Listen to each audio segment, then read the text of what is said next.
Sejam todos bem-vindos a mais um episódio pelo canal da Bucocast. Hoje estou recebendo mais uma cirurgiã bucomaxilofacial. Ela fez a sua graduação pela FOP em Piracicaba em 1993. Você já deve estar imaginando mais ou menos a idade dela. Fez residência na Santa Casa de São Paulo e também no HC aqui de São Paulo, né? Depois ela vai falar um pouquinho sobre isso. Ela faz parte do núcleo de serviço de traumatologia bucomaxilofacial do Hospital Sírio-Libanês aqui em São Paulo. Faz parte do Instituto Vita, tem um instituto que é Versa Academy. Ela é palestrante nacional e internacional. Fez o seu mestrado pela USP aqui em São Paulo e o seu doutorado pelo IEP, que é um instituto do Hospital Sírio-Libanês. Ensino e pesquisa do Sírio-Libanês. E estou falando com a professora doutora Patrícia Radaik. Professora, um prazer imenso. Prazer meu, Ismael, estar Poder aqui. recebê-la aqui no canal da Bucocast. Até que enfim. Até que enfim nós conseguimos. Obviamente o currículo dela é extenso, então fiz aqui apenas um resuminho. A primeira vez que nós nos falamos, que eu pude entrevistá-la foi em Goiânia, sim, né? Em um evento que nós estivemos lá, mas obviamente já acompanhava você. E justamente eu queria que você falasse um pouquinho dessa formação sua. Eu sei que você é fundadora e coordenadora de um grupo de mulheres, né, que tem uma referência dentro da especialidade e, obviamente, para as mulheres também. Seja bem-vindo ao nosso podcast. Tá, obrigada pelo convite, obrigada a todos aqui. Bom, vamos começar. Você quer que eu comece falando sobre como foi o início da minha carreira, é isso? Eu gostaria que você me falasse um pouquinho da sua formação, como que você entrou dentro da bucomaxilo em um período que provavelmente era pouquíssimas mulheres. Poucas, e as que estavam desistiam. Desistiam, né? Desistiam durante a própria residência. Então, foi uma época... Em que ano isso? 94, né? Eu já estava na residência em 94. Mas, assim, eu acho que vale falar que uma das grandes inícios da minha carreira foi na faculdade mesmo, foi na graduação. Então, desde o primeiro ano, eu já era monitora da cirurgia. Então, isso já me deu um estímulo lá na FOP, lá na Unicamp. A cirurgia começa no primeiro ano. Quem despertou você para as cirurgias? Ou você já entrou na faculdade, na graduação? Na verdade, era o José Ricardo, que está lá ainda, já se formou, o professor José Ricardo Barbosa, não sei se você conhece. Eu sou da geração que pegou os últimos professores. O José Ricardo começou a dar aula naquele ano. Então, ele era um grande estimulador da gente para fazer cirurgia e atender os pacientes. Então, eu acredito que, na época, era a referência que eu tinha. Não tinha muitas referências femininas, né? Praticamente não tinha, né? Não... Se eu for verdadeira com vocês, eu não tinha professoras de cirurgias mulheres na época que eu conhecesse, né? Lembrando que não tinha internet, não tinha nada disso, né? Mal tinha o celular, né? Estou falando de 90, né? A gente está falando de 89 e 90, essa década que eu estou conversando, né?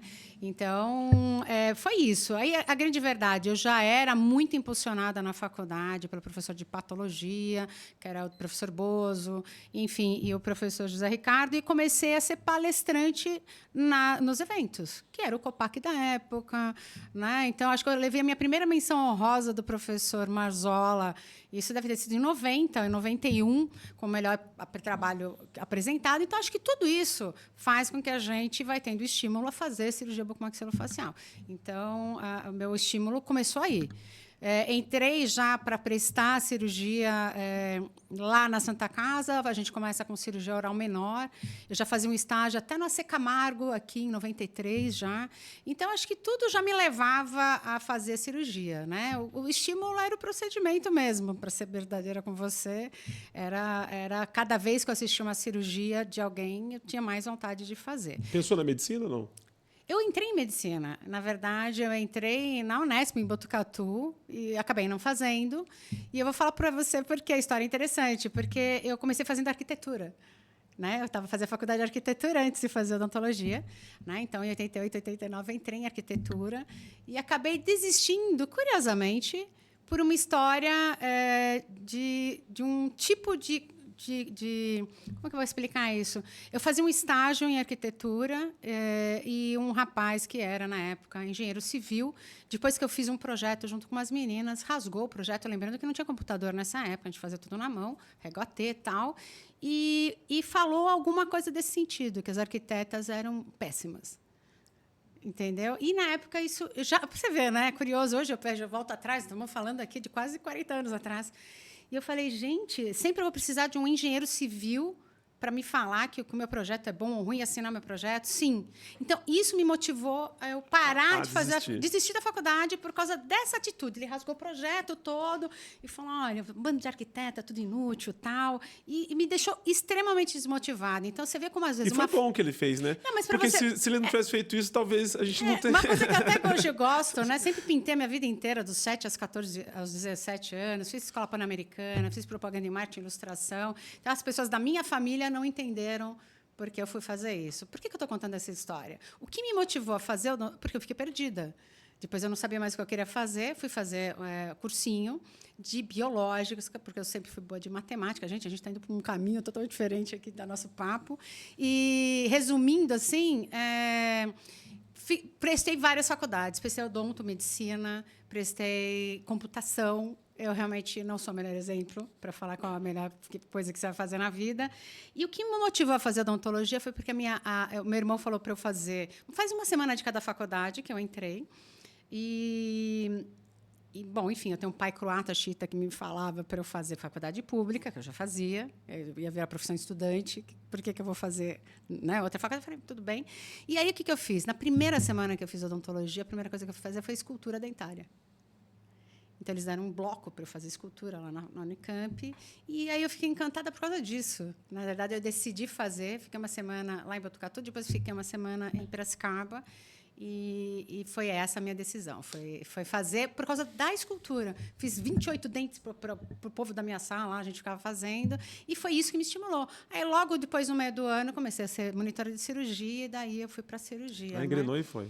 Mas eu queria contar essa história porque você vê que sempre uma frase... Olha como é importante, às vezes, o assédio moral das pessoas contra qualquer pessoa, não precisa ser homem ou mulher, para você ver como, às vezes, uma frase mal colocada faz a pessoa desistir da profissão. E hoje você está à frente de um projeto que é grandioso dentro da especialidade e que tem muito desses problemas de preconceito com relação às mulheres dentro da especialidade. E tem mesmo, né? E algo que você vivenciou em uma outra área lá atrás. Então, é curioso isso. Curioso né? É curioso. Quando eu volto a história para trás, eu falo, gente, já lá atrás eu desisti.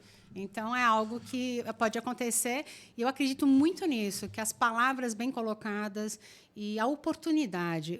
As pessoas não percebem que, se você não der oportunidade para aquela pessoa se expor ou dar uma aula, ela nunca vai ter. Então, a ideia desse grupo é dar oportunidade para quem não tem a oportunidade.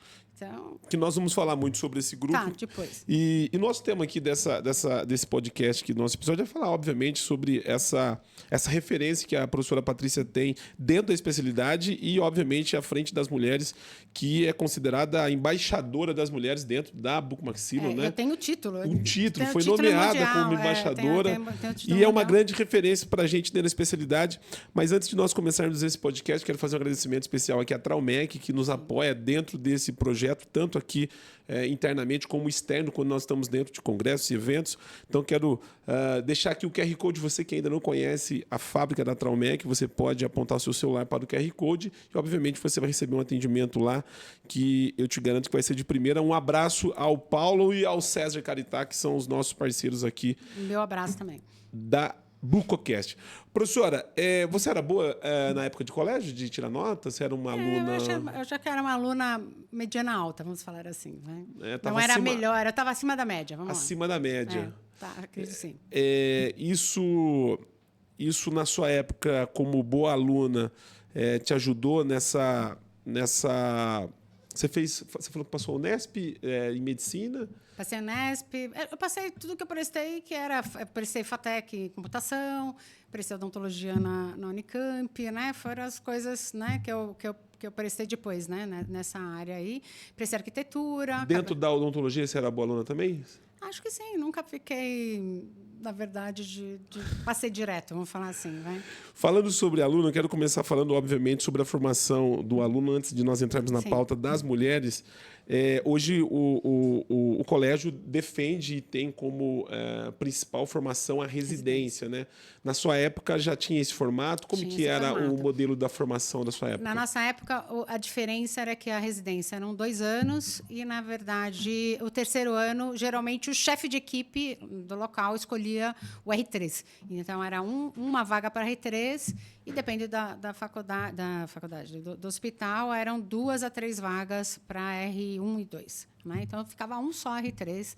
Era assim que era escolhido um R3, a pessoa aceitava ou não, porque precisa de dinheiro para trabalhar, ou a pessoa ficava no serviço. Hoje é diferente. Hoje são 3 anos obrigatórios dentro da residência. Né? E a pessoa, às vezes, é preceptor, fica R4, então é um pouquinho diferente hoje. Tinha mais alguma mulher na sua turma na época?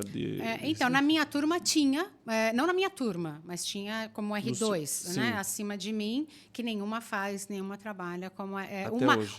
2 delas desistiram, né? Minha R3 desistiu no R3 e 2 R2, uma delas desistiu na residência, fazer a residência durante a residência. Ela não terminou. Né? Pensou em desistir também, não? Nunca. Muito difícil.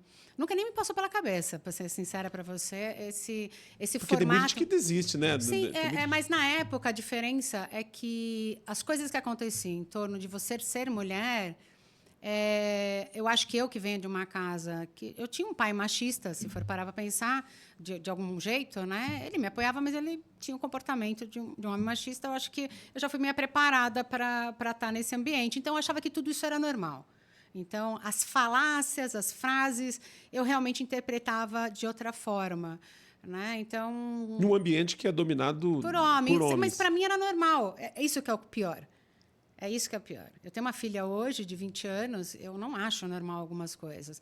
Então, vou te dar um exemplo bem básico. Eu sou faculty da O, desde que eu tenho 30 anos, antes de eu ter 30 anos, há mais de 20 anos. Então, às vezes, dentro da própria instituição, por você ser mulher, você não cresce porque você é mulher. Então, esse é um problema, eu acho. Né? Só que, antigamente, isso não me incomodava, mas hoje me incomoda. Então, eu não reclamava. Né? Eu fui coordenadora da Unip.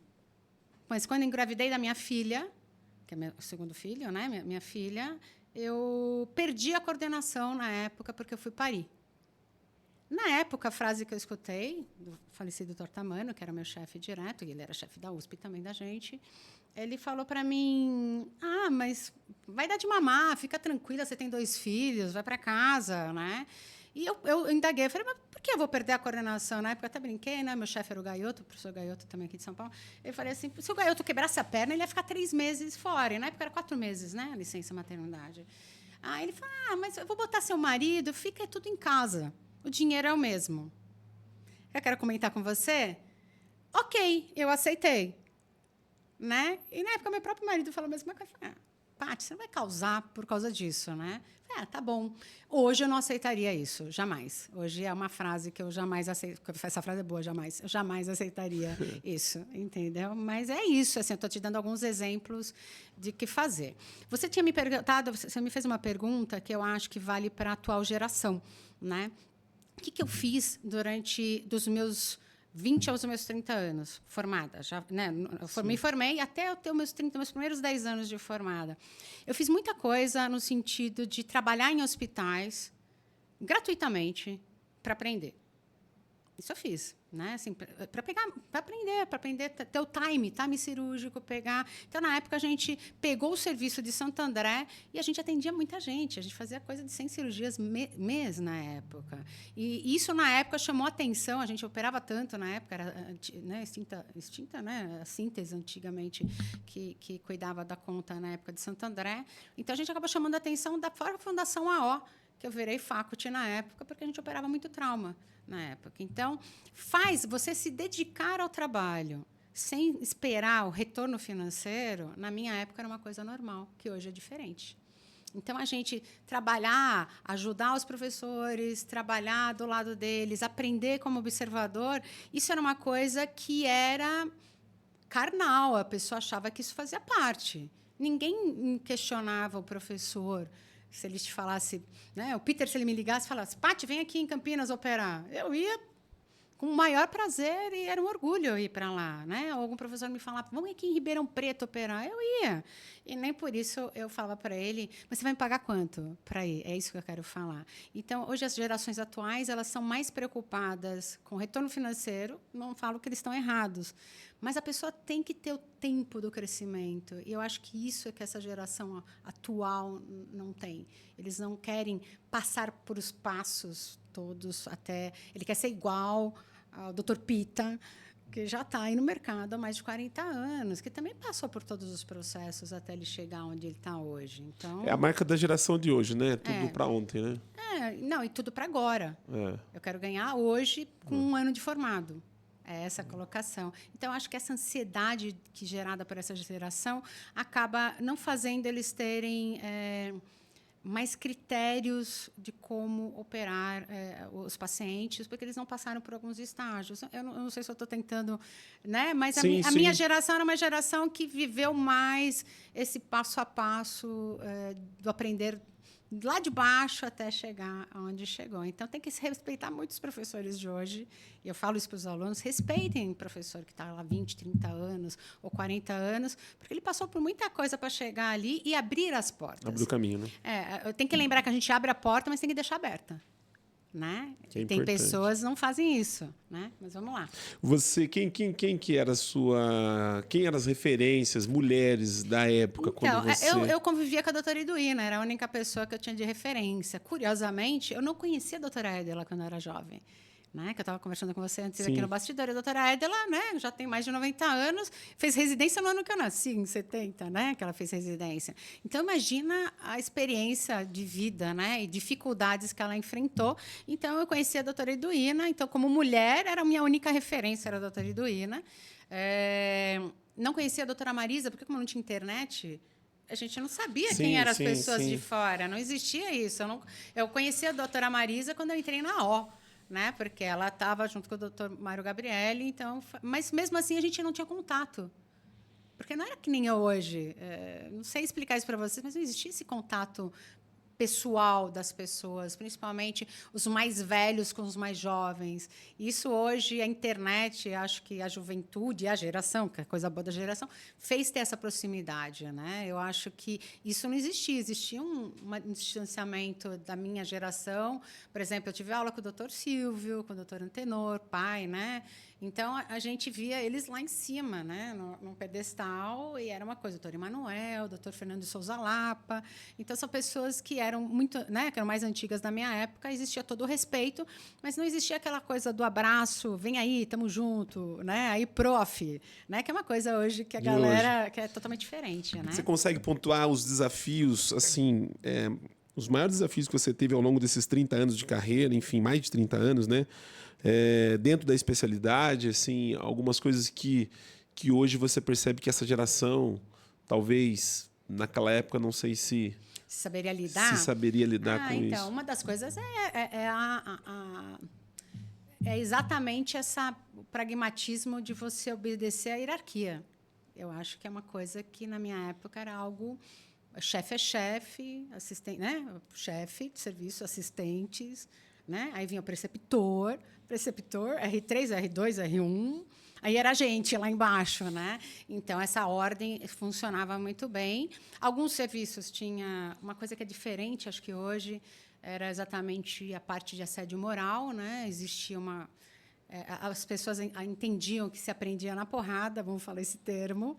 Então, era habitual o seu R+, te chamar na chincha o tempo inteiro. Eu acho que hoje isso já não existe mais. A minha geração já foi uma geração que começou a querer mudar um pouco isso. Eu mesma não aceitava isso. Eu sou muito contestadora, então eu já não gostava que me tratavam mal. E eu não fiz isso com a minha geração abaixo de mim. Principalmente a minha R1. Ai, pô, tô cansada, não aguento, quinta barra que eu vou passar. Fala, vai dormir, deixa que eu toco. Isso não aconteceria na minha geração, né, com meus R+. Então, acho que isso é uma coisa que é muito diferente. Acho que hoje o pessoal tenta ser um pouco mais parceiro, na verdade, e não acho que eles aceitariam essas... Porque são contestadores. A geração de atual, 24 anos, se eu falar para ele, não tira esse ponto, porque você não sabe. Ele vai me perguntar por quê. Mesmo eu sendo o chefe do serviço. Ele não vai falar, sim, senhora. Ele vai falar, por quê? Porque você ainda não sabe, você nunca viu. Mas ele fala, eu sei, eu vi na internet, eu vi não sei aonde. Então, essa é uma coisa diferente de gerações, eu acho. Esse acesso que hoje essa geração tem e você Super não acesso. tinha na época, esse é um desafio, porque para você ter acesso à cirurgia, por exemplo, a gente tem um lado positivo dessa acessibilidade, mas tem um lado negativo também, por exemplo, do aluno dizer, eu vi na internet, eu sei fazer. Sim, mas você não tinha esse acesso. Não tinha nem perto disso. Por isso que a gente torcia para o professor chamar a gente para ver a cirurgia. Era um prazer imenso eu poder assistir uma ortognática feita pelo Peter, por exemplo. Torcia para dar certo ou para dar errado, para aprender mais? Porque tem disso também. Não, olha, a gente torcia para aprender. Você tem seus alunos que ficam assim, tomara que dê errado para ver como que ela vai resolver. Essa geração que foi para Dallas no começo, alguns professores que foram para lá logo no começo, que foi quem trouxe as técnicas, né, de ortog para cá para a gente. No começo, existia um núcleo deles fechado em passar a experiência, né? Não existia isso. Quem opera, quem faz era só eles. Não tinha grupo de WhatsApp para você ficar compartilhando? E a gente não sabia fazer, ponto. A gente não sabia fazer. Por isso eu falei, em 94 foi quando a gente começou a ter aulas do colégio. O colégio fazia aulas para os residentes. A gente tinha aula lá no servidor público que ensinavam passo a passo para quem era residente, exatamente, por exemplo, de cirurgia ortognática. Aí eu tinha aula com o Baroni Pai, eu tinha aula com a doutora Iduína, então a gente aprendia essas coisas. O Baroni é mais ou menos da minha geração também, né? O atual Baroni, né? Então a gente tinha e tinha uma coisa muito diferente da minha geração, que talvez acho que a geração atual não aceitaria jamais. A gente só tinha o título de especialista de cirurgia pelo colégio. A gente fazia a prova do Colégio Brasileiro de Cirurgia. E era uma prova de teste, prova prática, era uma semana de prova, a gente tinha que apresentar caso clínico, tinha banca, e não era. 70% não passava nessa prova. Então, não eram todos que tinham título de especialista pelo Colégio Brasileiro de Cirurgia. É que aí surgiram os cursos de especialização, e aí o MEC começou a dar título para o pessoal do curso de especialização. Então, eu peguei bem essa época, que foi 94, né? O auge da grande discussão, que vem até hoje, gente, já passou mais de 30 anos. Que era por que uma pessoa que faz especialização com muito menos carga horária tinha o mesmo título que a gente. Né? Então, isso é uma discussão que o pessoal é eterna. Até hoje, o colégio está lá, o grupo, faz 1 mês ou 2 meses, a gente tem um grupo de professores, estava se discutindo em aumentar a carga horária ainda mais do residente para diferenciar essas titulações. Aumentar mais 1 ano de residência. Mas, no fim, quando a pessoa vai prestar o cargo público, que seja, lá, vaga, a concorrência é a mesma. O que vale é o título, não quantas horas você ficou lá. Mas a gente, como professor, a gente sabe quem é o aluno que fez o quê e quais serviços são bons, né? Enfim. Você acha que existe um peso maior para a mulher dentro da especialidade ter que provar a competência dela no sentido de mostrar que ela é boa na área, enfim? Sim. Vou te fazer uma pergunta. Imagina que você é cirurgião, tá? Vamos inverter aqui. Você é um cirurgião, você acha que eu faria essa pergunta para você? Puxa vida, você vai ter filhos e vai atrapalhar a sua carreira. Será que você deve fazer residência? Essa pergunta você não vai escutar. Vou fazer outra pergunta para você. Isso numa entrevista para você ser residente. Olha só, começa, né? Na verdade, já começa os cortes ali, com a pessoa que está prestando residência, entre mulher e homem. Aí a pergunta que o chefe vai fazer para você, primeiro é essa: você vai ter filhos? O filho vai te atrapalhar na residência. A outra pergunta é: você é muito fraca para ser cirurgiã. Você não acha? Você vai conseguir fazer cirurgia? Porque você é uma mulher fraca. Mulher fraca de força. Franzininha. Franze. Então, por que você vai ser cirurgiã se você é fraca? Se eu fizesse essa pergunta para você, você não se acha fraca assim? Você acha que você consegue fazer cirurgia porque você é fraca? Você acha que você vai conseguir reduzir uma fratura porque você é fraca? Essas são perguntas que as mulheres escutam até hoje. Não sou eu que estou inventando. Essas perguntas existem. Então, existem várias perguntas que já tinham na minha época, isso era incutido. O cara nem fazia pergunta e já não entrava porque era mulher. Porque essa daí vai ter filho e não vai ficar no meu serviço. Entendeu? Então, uma das grandes coisas... Eu tenho uma história horrenda de se falar, né, aqui de falar para vocês. Teve uma aluna que me contou uns 3 anos, não faz muito tempo, 3 anos atrás, que escondeu que ela era casada e tinha filho. porque ela prestou um ano, não passou, prestou outro ano e não passou, e ela teve a sensibilidade, a percepção, pelo menos dela, que quando ela falava que ela era casada e tinha um filho, ela não passava na residência. Então, ela resolveu falar que ela não era casada e não tinha filho, passou na residência. Escondeu o primeiro e o segundo ano. Quando ela passou para o R3, ela falou... Poxa, o filho dela já tinha 6 anos. Como que alguém consegue... Olha o absurdo no mundo atual. Como que alguém tem que esconder que é mãe e casada? Hoje, não estou falando de história antiga. Isso eu vi faz 3 anos atrás. 2 anos atrás, numa dessas aulas que eu dei junto com a Tramec. E ela veio me perguntar exatamente isso. Quando ela falou que ela tinha um filho e tal, o chefe do serviço ficou revoltado, porque ela escondeu o fato, mas quis cortar ela do serviço, porque ele falou que não queria ter uma R3 que tivesse filho para tocar o serviço. Então, ela veio me perguntar um conselho, o que ela faria. Minha frase para ela foi essa, vou te responder. Falou, olha... Eu acho que você já saiu perdendo. Você já perdeu. Não importa. Porque se ele já não, você já está judicialmente terminando o CR3. Mas você já perdeu a vontade de ser bucomaxilo. Eu perderia se eu fosse você. Porque é um desestímulo total a pessoa fazer a relação mãe e profissional. Você não é uma pior profissional porque você é mãe. Você, pelo contrário, você é muito mais esforçada porque você tem que tocar a sua vida de família, mãe, e está lá dando plantão todo dia. Né? A mulher fica com a cabeça lá e aqui, o pai não. O pai também não lembra do filho? Ou ele tem o suporte da mulher para isso? É uma coisa bem complicada para você para pensar. Né? E que aqui a gente já teve relato de colegas, mulheres, que tomaram essa decisão de não se tornar mãe por conta da carreira. E você, obviamente, é mãe, Sim. É esposa e tem toda uma referência na especialidade. Eu queria que você falasse como que você lidou com isso e como foi, porque a gente sabe que isso é uma realidade, e que tem muitas mulheres que não é fácil. E não é fácil. Então, assim, eu tinha uma rede de apoio para conseguir fazer isso. Mas a minha mãe não pode ajudar. Minha mãe, na época, não estava no Brasil, então eu não conseguia ter a rede de apoio da minha mãe, quando meus filhos eram pequenos. Minha sogra morava no Rio. Então, quer dizer, ela fala, né, eu tinha que ter pegada pessoas que me ajudavam, entendeu? É que eu acho assim, primeiro a gente precisa ter uma rede de apoio. E a mulher bucomaxilo precisa ter o apoio do marido também. Não adianta você falar que você vai sair de madrugada para ver um paciente e o marido não entender isso. É complicado. Então, eu tenho essa facilidade. Meu marido é da área, então isso ajuda um pouco. Mas o que eu posso falar não é fácil. Toda mãe, uma hora, vai achar que tinha que estar mais com o filho, e depois, se ela está mais com o filho, ela vai achar que tinha que estar mais no trabalho. Então, eu converso com... E não é só na nossa área de bucomaxilo, em qualquer área. Qualquer mulher, mãe, que trabalha.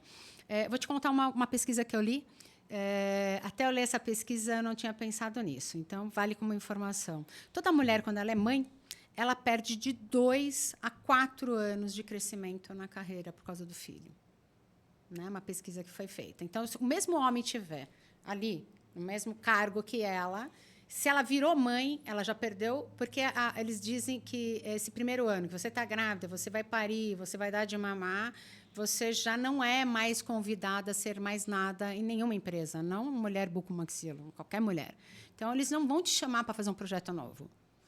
Porque, indiretamente ou inconscientemente, ele já acha que você vai estar mais dedicado ao seu filho. Então, a mulher já perde 2 anos de indicação. No mínimo. No mínimo de qualquer cargo. Então, vai de 2 a 4 anos. Então, ela tem não é que ela tem um retrocesso na carreira, mas ela pode parar. Mas, na minha opinião, se você não parar com os 35...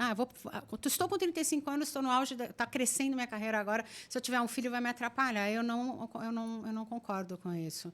Eu acho que você deve, sim, ter filhos mais jovens, e vou falar o porquê. Porque esse pensamento, não importa que idade você vai ter. Se você tiver 30, 35, 40 anos, tem uma coisa que é humana. O seu filho precisa da mulher para dar de mamar, não tem jeito, se você for querer dar de mamar. Então, não adianta falar para o pai, dá você aí o peito que eu estou indo ali trabalhar. Então, tem uma coisa que é uma relação de mãe e filho que não dá para tirar isso. Então, não vai importar quando que vai ser isso. Nunca vai ser o momento de ser mãe se você for parar para pensar isso. Então, para quem me pede, às vezes, conselhos, o que eu acho de ser mãe, e quando eu volto a trabalhar, meu conselho é seja mãe o quanto antes e não pense na carreira contra o filho. Porque é totalmente diferente, né? Os filhos, mesmo depois que você tiver eles vão. Depois dos 14, 15 anos, você esquece, você não tem mais filhos. Meus filhos já estão com 23, 24 anos, mas, assim, eles têm a vida deles. E depois você retoma absurdamente a sua carreira. Se você teve filho com 30, com 40 anos, você retoma toda a sua carreira. Então, eu não concordo muito com isso. Não importa a idade, eu acho que é uma decisão, vou ter e vou tocar minha vida. E eu acho que dá para tocar as duas vidas. Acho que o primeiro ano só que você precisa ter uma rede de apoio. Uma coisa importante é os lugares onde você trabalha. Isso é um grande erro no Brasil. Fora do Brasil existe. Eles dão essa rede de apoio para a mulher que tem filhos. Eu fiz essa pergunta para um dos presidentes do COBRAC, enfim. Eu fiz essa pergunta. A maioria das mulheres que não vão aos congressos é porque elas não têm com quem deixar os filhos. Aí minha pergunta fica para o organizador do COPAC, COBRAC. Lá tem uma creche para deixar os filhos? A mulher quer fazer o congresso, quer participar, mas ela não tem com quem deixar o filho. O que você faz? Tem? Então, falta a rede de apoio da nossa própria área, ou dos hospitais que atendem. Por exemplo, eu não consigo, no hospital que eu trabalho, deixar um filho. Não tem um lugar para eu deixar o meu filho, se eu quisesse. Então, acho que no Brasil faltam essas redes de apoio extras, além de família, se eu não ter que depender de família. Tá? A gente vai fazer uma mudança aqui na pauta, que a gente está falando sobre essa questão da vida da mulher, enfim, eu vou entrar um pouquinho na questão de avanços técnicos dentro da especialidade, que eu sei que você domina muito bem várias áreas dentro da especialidade. Você tem, dentro do seu currículo, as duas principais áreas da especialidade, que são cirurgias de ATM e cirurgia ortognática, que, ao meu ver, e pelo tempo que nós estamos aqui entrevistando, são as duas cerejas do bolo aí. Apesar de você ter falado muito sobre trauma, você tem uma vivência... Trauma, patologia. Trabalhei no hospital lá em Jaú, que você é mais ou menos da região. Sim, mais próximo. Lá quem não conhece, o Amaral Carvalho é um dos grandes hospitais oncológicos do estado de São Paulo, né? Trabalhei muito com reconstrução junto com cabeça e pescoço. Então, a gente tirava, né, pato grande, fazia retalho rodado. Então, eu acho que eu passei por todas as fases da vida... em áreas diferentes da bucomaxilo. Eu trabalhei em décadas diferentes. Quer dizer, fui professora universitária por mais de 20 anos. Né? Trabalhei em 2 faculdades. Dava curso de especialização de implantodontia. Quer dizer, já fazia implante desde 93. Numa época que ninguém fazia. Todo mundo fala que perdeu os implantes. Então, eu tive curso de especialização de implantodontia há mais de 20 anos. Então, isso é oral, vamos falar. Quer dizer, trauma... Quase 16 anos trabalhando com trauma. E ortognática e ATM é uma coisa que vem do consultório, onde a gente ganha dinheiro, vamos falar assim. Né? Então, se eu fosse responder para alguém sobre áreas, primeiro, eu acho que o nosso consultório responde ao que você oferece. Então, nitidamente, meu consultório, quando eu fazia implantodontia, não só nos cursos de especialização, meu consultório voava em implantodontia. Na época que eu estava em Jaú, eu recebia indicação de patologia. Né? Aí que você começa a mudar. ATM, viramos referência de ATM. Então, acho que o consultório responde ao que você trabalha, é a minha opinião. E você falou de tecnologia, a gente tem que se renovar, porque estamos aí, né? Você começou dentro dessas áreas que você navega dentro da especialidade. O que veio antes foi ATM ou cirurgia ortognática? Ortog. Ortog? É diferente, porque ATM eu sempre fiz. Eu sempre tratei ATM. Mas você, quando começou a buscar conhecimento dentro da especialidade por uma área, você começou primeiro pela ATM, porque hoje você é referência dentro das cirurgias de articulação temporomandibulares. Mas eu sei que vocês fazem... É curioso, porque, por exemplo, eu trabalhei no Exército anos, e lá eu atendia implantodontia e ATM. Na faculdade, já botei ATM lá na graduação, que nem tinha as faculdades. Então, a ATM foi uma área que eu sempre gostei. É isso que eu quero falar, né? Mas mas que veio a mim primeiro foi ortognática, com certeza. Já na residência, né? A ATM, quem foi sua referência? Com quem você foi estudar? Quem é a pessoa que para você... Foi o McKen, né? O Dr. McKen. Eu fui para os Estados Unidos, fiquei lá no Hospital Batista com ele, aprendendo isso lá em 2010, na verdade... Foi quando despertou a artroscopia de uma maneira diferente para mim. Então, eu achava que eu precisava buscar uma coisa menos aberta, menos cirúrgica, em cima dos resultados que eu queria. Então, eu queria ter resultados diferentes, e aí eu fui buscar a fazer artroscopia lá. Já em 2012, a gente já dava curso com o McKen, a gente é faculty do McKen. Para quem não conhece, o Dr. Joseph McKen, ele é a maioria dos instrumentais que nós usamos hoje foi ele que elaborou. Sim. E Hoje ele está em Harvard, né? Então hoje ele nem dá curso mais fora, ele só pode trabalhar em Harvard, enfim.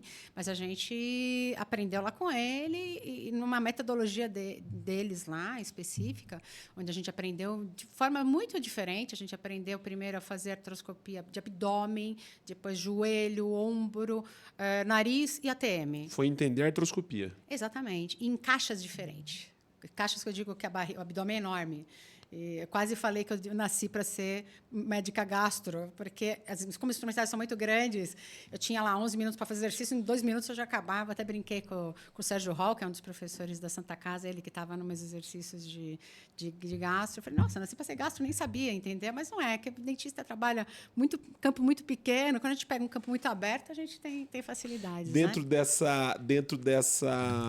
dessa técnica de ATM, a gente sabe que existe várias técnicas. Você desenvolveu alguma? Você tem, né, aprendeu e você foi adaptando com foi exatamente. Teve A gente tem alguma coisa assim, a gente tem uma técnica que a gente fez, a gente tem uma sutura de dupla banda, mas foi exatamente fazendo as artroscopias e a gente mudou o portal, onde a gente entra no portal, que eu achei que era mais fácil. Como a gente sempre deu cursos para alunos, então a gente achava onde era o melhor jeito de ensinar para ele errar menos. A grande verdade é essa. Então, a gente ficava nos cadáveres, labs, treinando e via onde eu vou ter menor perfuração do pavilhão auricular externo. Então, a gente avançou o nosso primeiro portal, que é o portal que todo mundo faz, como a quem faz, o Granizo, enfim, o Florencio faz. A gente faz um portal mais à frente e a gente parou de ter algumas...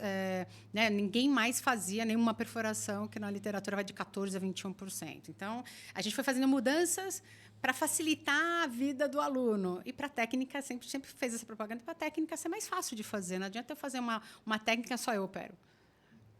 Ok, aí eu vou lá, ele me chama para eu fazer. Não é isso que a gente quer. A gente quer técnicas ser produtíveis, que todo mundo consiga fazer. Né? E a gente foi mudando. Então, a gente fez uma técnica de sutura um pouco diferente, que a gente usa até hoje, com ótimos resultados. Trauma, né? você faz ainda ou não? No Trauma? hospital A gente faz, não. Hoje mesmo, acabei de uma paciente que caiu da própria fratura de zigoma, a gente faz. Semana passada, acho que entrou 3 fraturas de côndilo. Você tem alguns hospitais aqui em São Paulo que você... a gente trabalha em alguns hospitais. A gente trabalha no Sírio, né, que é a porta que a gente atende como grupo lá, no Oswaldo Cruz, no Hospital Muriá, no HCOR e no próprio Einstein também a gente atende. O paciente de ATM, de ortognática e o paciente de trauma são 3 pacientes, ao meu ver, obviamente, bem leigo, diferentes. Total. E na nossa expertise na área do marketing, a gente faz captação de paciente, obviamente não do trauma, porque é um acidente, mas entre cirurgia ortognática e paciente de ATM, a gente percebe que tem muito mais paciente de ATM, não sei se eu estou errado, né? Não, tá. Mas o paciente de ATM não é um paciente problemático, vamos dizer assim. É um paciente que ele gera um pouco mais de trabalho, porque existe uma incógnita. Eu queria, como você é especialista em ATM, eu queria saber se você consegue enxergar isso, porque assim, os colegas que a gente trabalha, a maior parte deles, né, eu estou falando da parte do marketing, dizem, mas eu não quero paciente de ATM, paciente dá muita dor de cabeça, até a consulta é diferente, crônica, né? o custo é diferente. Como que você enxerga essas diferenças? Obviamente que o trauma é uma caixinha diferente, né?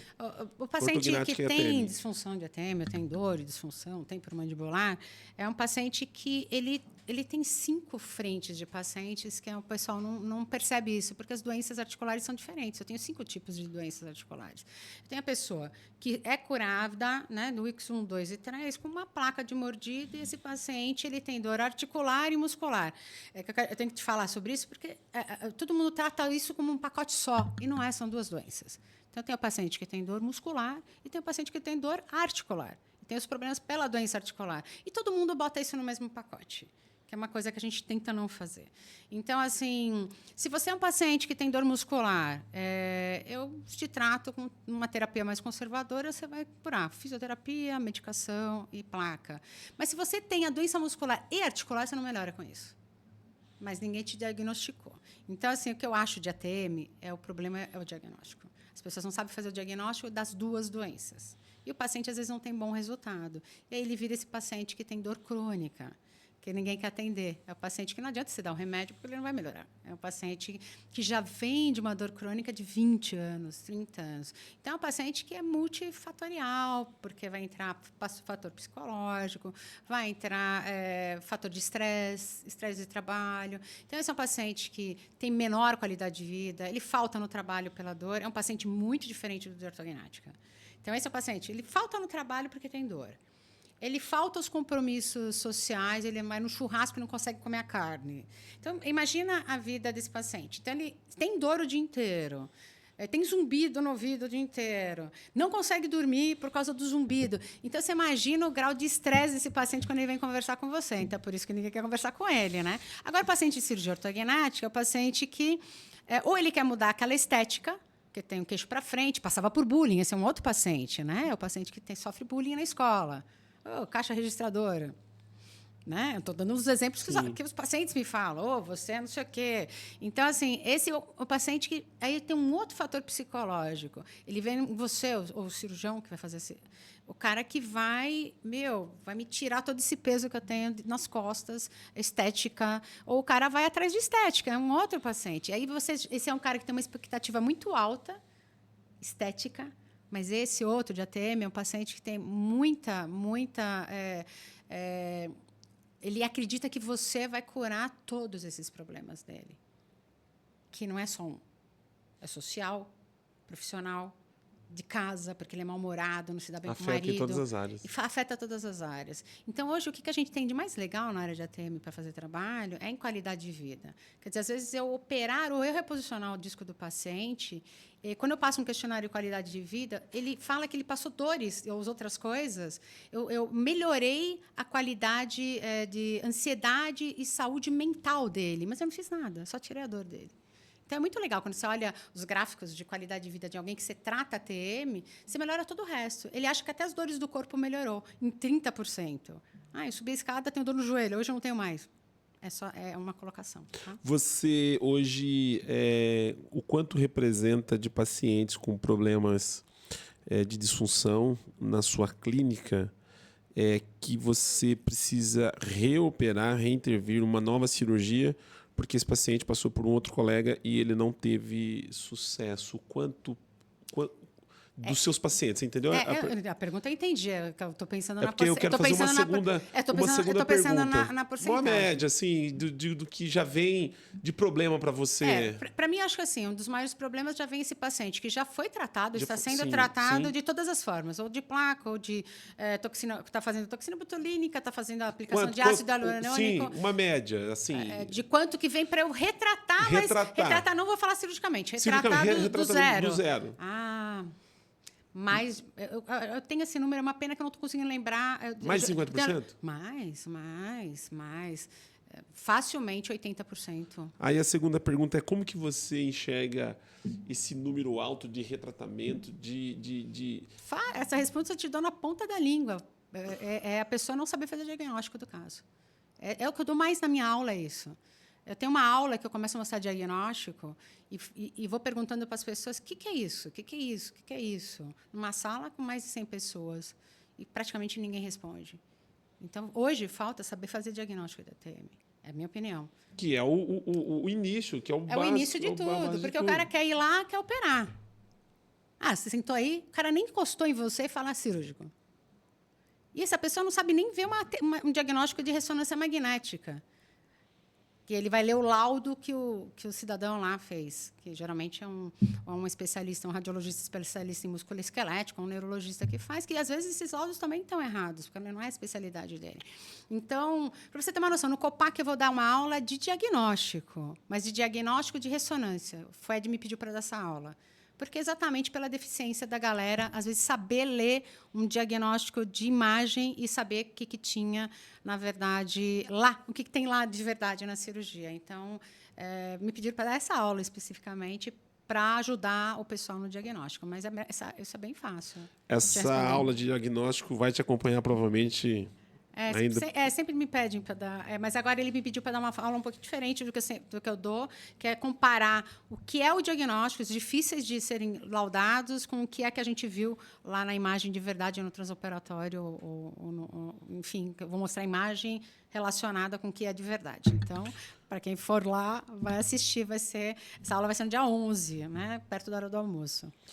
Você que nos acompanha pelo canal da Bucocast, não é inscrito no nosso canal ainda, vai lá, se inscreva no nosso canal no YouTube. Estamos com mais de 4.000 inscritos cirurgiões, mais de 15 mil em rede social, Instagram, TikTok. E a grande maioria aí são cirurgiões espalhados no Brasil todo. Nosso muito obrigado.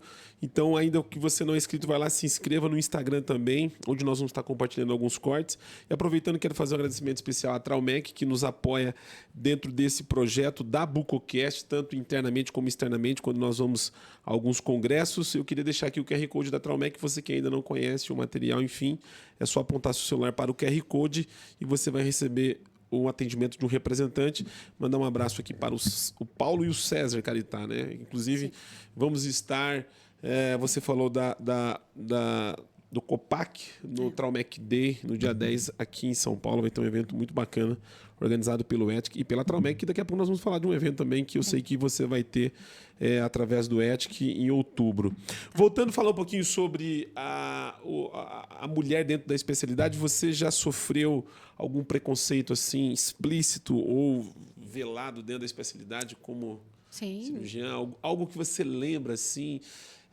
enfim, ou você tem muito relato de mulheres também, né? Eu tenho bastante relato de mulheres, mas se for para eu dar um exemplo comigo mesma, assim, eu tenho alguns, sim. Acho que eu comentei com você já, né? Não comentei agora, mas comentei antes da nossa aula, que nem eu coordenava a cirurgia de uma faculdade e, quando eu fiquei grávida da minha filha, perdi a coordenação. Né? Então, tenho comentado com você, além de ser mulher, eu sou esposa de um bucomaxilo. Então, assim, às vezes, eu tenho esses dois tratamentos velados. Então, às vezes, eu não participava de algum evento porque falavam que o meu marido já estava no evento. Então, para quem não conhece, eu sou, né, meu marido é o Gabriel Pastore. A gente está já dificilmente junto. Alguém que não conheça. Mas a gente já está há 34 anos junto. Então, vocês imaginam que há 34 anos eu sofro este preconceito forma indireta. Quer dizer, o Gabriel já está lá, você não precisa falar. Vocês são da mesma equipe por anos, nunca a gente não operava juntos, então não somos da mesma, a gente trabalha no mesmo lugar, mas não somos da mesma, né?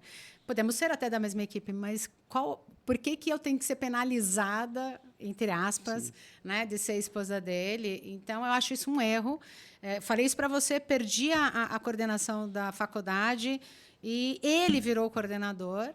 Então, o que acontece? Quando ele vira o coordenador e eu deixo de ser, eu perdi oportunidades de crescer, porque ele virou coordenador Brasil. Então, quer dizer, não só o network que ele conheceu no cargo por anos, eu deixei de ter essa oportunidade. Então, aquilo que eu estava te falando, a oportunidade é tudo. Quando ele tira a oportunidade de mim, a gente para de crescer. Então, é o que eu tento fazer no grupo de mulheres, dar a oportunidade. Eu acho que a primeira coisa é dar uma oportunidade. Senão, ninguém vai conseguir. Às vezes, a pessoa precisa disso para crescer um pouquinho. Né? Então, eu já sofri, sim. Já sofri dentro de grandes instituições, de crescimento dentro da própria instituição. Então, por exemplo, você vai fazer um curso dentro de uma instituição para você ser chair, co-chair, tal. E eu nunca era chamada, era a única mulher na época, e não era chamada. E nunca se tinha uma resposta do porquê não. O porquê não sempre foi esse. O Gabriel já vai, já está lá, está tudo em casa.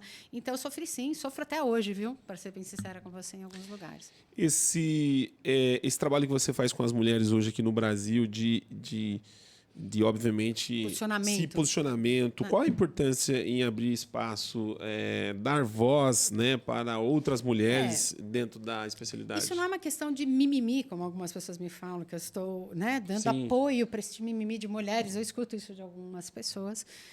As pessoas têm que entender que é isso que eu te falei de oportunidade. Por exemplo, eu mesma, antes de montar o grupo, eu era limitada. É um erro meu, né? My bad. Eu errei de não conhecer tantas mulheres do Brasil, não saber o serviço que elas faziam. A partir do momento que a gente montou o grupo em 22, eu comecei a conhecer o que a professora tal faz lá no Mato Grosso, a outra faz em São Luís, a outra faz em Recife, pessoas que eu não conhecia. Eu não sabia que estavam à frente há 20, 25 anos, 28 anos de um serviço, e nem sabia que elas eram coordenadoras de residência. É um absurdo, eu acho, porque eu estou no meu mundo, sul-sudeste, e uma ou outra pessoa que eu conheço, porque talvez é mais expoente, mas eu não conhecia tantas mulheres. Então, por que é importante? Eu fazer com que elas deem aula a cada 15 dias, o que muda? Muda que os outros conhecem elas também, e conhecem o que elas fazem no serviço delas. Então, o que já mudou? Algumas dessas colegas que nunca deram aula, e são, mestrado, doutorado, pós-doutorado em Harvard, nunca, professora de faculdade há mais de 10, 15 anos, nunca foi convidada para um COPAC ou para um COBRAC. Por quê? Por quê? Aí você olha tantas pessoas que falam, tudo bem, existe a política, existe o patrocínio, patrocinador que vai levar. Eu já participei de várias gestões e coordenação de eventos, eu entendo isso, mas por que eles não chamam essas colegas? Não tem justificativa. E são aulas incríveis. Tem aula de uma professora que deu aula para o nosso grupo, que nunca deu aula em nenhum. Foi a minha melhor aula. Bombou. Entrou 340 pessoas para assistir a aula dela e ficou na aula 260 pessoas. Ela deu uma aula incrível. Né? Fala o nome dela, que é a Fernanda Bos, de Minas Gerais, que faz um serviço incrível, pediátrico, com criança que tem síndrome, que tem problema de ATM, que tem reabsorção idiopática de ATM. E eu fico indignada que as pessoas não a convidem, ela é tão competente. Entendeu? Então, eu não entendo. Então, o que aconteceu? Algumas pessoas que eu acabei expondo, que não tinham espaço, começaram a receber convites para dar aula. Então, esse foi o melhor feedback que eu dei. Porque as pessoas, teve uma aula que foi dada lá o ano passado. As pessoas me escreveram, de onde você tirou essa... Colegas meus mesmo, né? O Eduardo Schulli, que assistem, eles assistem as nossas aulas, eles me escrevem, nossa, de onde você conheceu, de onde você tirou? Eu falei, então, é uma surpresa para mim também. Então, a gente assistiu aulas incríveis. Né? O Gabriel mesmo fala, cara, as últimas aulas que eu vi umas 3, 4 aulas que eu aprendi muito no seu grupo, eu que nem imaginava que essas pessoas faziam isso. Então, a ideia, de novo, é dar oportunidade para aquela pessoa de crescer mais na carreira, de ter um impulsionamento, das pessoas serem conhecidas e sair daquela mesmice de 5, 10, sempre as mesmas dando aula. Não que eu sou contra elas, é pelo contrário, elas têm que ficarem felizes que outras mulheres brilham. Então, não adianta uma pessoa virar para mim e falar, puxa, Paty, por que você não convidou a fulana? Eu falei, porque ela tem espaço. Eu tenho que dar espaço para quem não tem espaço. Essa pessoa é importante para mim, para me ajudar a impulsionar quem não é conhecido. Então, eu chamo essas colegas, elas sabem, eu sou muito aberta para quem for do grupo, você pode falar. Eu acho que eu tento ser muito generosa com todas, eu compartilho, eu pego opiniões, a gente discute muitos casos clínicos no grupo. Então, uma coisa que é importante você saber, e as pessoas saberem, às vezes as colegas, eu tive muitas queixas de que eu participo de um curso, um Cadáver Lab, por exemplo, e eu tenho 2 homens, gente, não são todos, mas eu escuto muito isso. Eu estou lá no trio com 2 homens. Eles não me deixam fazer. Os 2 assumem a cirurgia e fica aquele vai que vai, que vai. E, gente, isso aconteceu num curso meu, lá de Utah. A aluna veio me reclamar comigo no 2º dia à tarde, que eu tive que enquadrar o pessoal que estava toda educadamente, mas tive que... Eu falei, gente, isso não é para acontecer no meu curso ainda. Eu sou a pessoa que reclama disso. Então, o que elas pedem é para a gente fazer cursos de mulheres dando curso com mulheres sendo só mulheres. Eu acho isso um absurdo no mundo atual, eu ter que fazer um curso desse. Mas é necessário, porque tem um grupo que precisa disso. É uma questão de postura pessoal, que você já me perguntou como que eu posiciono. Mas o mundo é feito de pessoas diferentes, né? Não adianta, senão não seria um mundo legal. Então, tem pessoas que têm uma postura mais firme e tem outras que ficam acuadas, né? Então, eu acho que homens também, mas é um jeito que eu estou tentando melhorar a educação continuada. Então, esse grupo, a gente dá essas aulas, primeiro para conhecer o que as colegas fazem do Brasil todo, faço questão de botar pessoas de regiões diferentes. No nosso grupo, a gente tem a região sul-sudeste com mais de 50%, e eu te falo os números direitinho, tenho 17% da região centro-oeste, eu tenho mais ou menos a mesma coisa, uns 18% da região do Nordeste, e eu tenho menos da região do Norte, eu tenho 3% só de região do Norte, né? E eu tenho um grupo muito, muito bem formado. Do nosso grupo, 35% do nosso grupo tem mestrado. Né? E a gente tem um número muito... Né? Na verdade, mestrado acho que já chega a 40%, e doutorado a gente tem do grupo com quase 30% com doutorado. Então, não é um grupo medíocre. Você acha que essa questão de formação, que nem teve uma colega que veio aqui, eu não me lembro o nome, não sei se foi a Carolina Ventura, enfim, foi uma dessas últimas entrevistadas, que ela foi fazer mestrado, foi fazer doutorado, porque ela sentiu que ela precisava sair na frente dos demais, que esse lado daria para ela um olhar diferente, do tipo assim, ela chegava em um lugar, e aí, qual é a sua formação? E ela sentia que ela tinha dificuldade por ser mulher. Então, o que ela fez? Ela usou a estratégia, falou, eu vou estudar, vou fazer mestrado, vou fazer... E aí você está falando que tem um número... Será que isso é uma pergunta? Não sei se é uma forma de a mulher tentar provar, de dizer assim, cara, eu sou boa, eu tenho isso. Talvez sim, ela precisa fazer esse reforço positivo. Entendeu? Mas você vê, né? Nós temos grandes... Eu como professora, né, tanto acadêmica quanto de pós-graduação, eu acredito que o mestrado e o doutorado, quem deveria fazer é quem vai seguir vida acadêmica, na minha opinião. Quem não faz, aí vai ser uma vontade pessoal de mostrar, pô, eu sou professor doutor, eu sou doutor. Eu acredito nisso que você falou. Eu acho que a mulher talvez tenha mais necessidade. Nunca tinha pensado que talvez uma grande formação do meu grupo era para se afirmar frente aos homens. Você me abriu um olhar diferente nesse meu questionário. Porque o número é alto. É alto? É que eu pensei assim, eu pensei até de uma forma diferente. Eu falei, olha, você vê, eu não tenho um grupo medíocre. Ninguém pode falar que eu estou aqui num grupo que não sabe o que faz. Né? E ali do nosso grupo a gente tem quase 20% produzindo, né, conteúdo científico, publicando. Eu pergunto, você vai publicar um artigo agora? Publicou no último ano? Então, eu acho 20% um bom número de um grupo fazendo pesquisa e publicando. Mas tá aí uma coisa que você me falou, né? Mas eu vou te fazer olha só uma colocação, né? Eu vou falar porque ele é muito meu amigo, que é o Pita, mas, por exemplo, o Pita não tem doutorado, né? Por isso ele é um grande cirurgião. Então, eu quero mostrar para a mulher que pensa isso. Sim. Entendeu?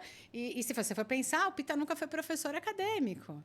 Né? Não foi professor de faculdade, de graduação. Né? Ele começou a dar aula e depois parou. Mas não tem uma carreira... Não, pelo amor de Deus, não quero isso para mim. Então, não é por isso que ele não tendo doutorado que ele não é um grande cirurgião que ele é.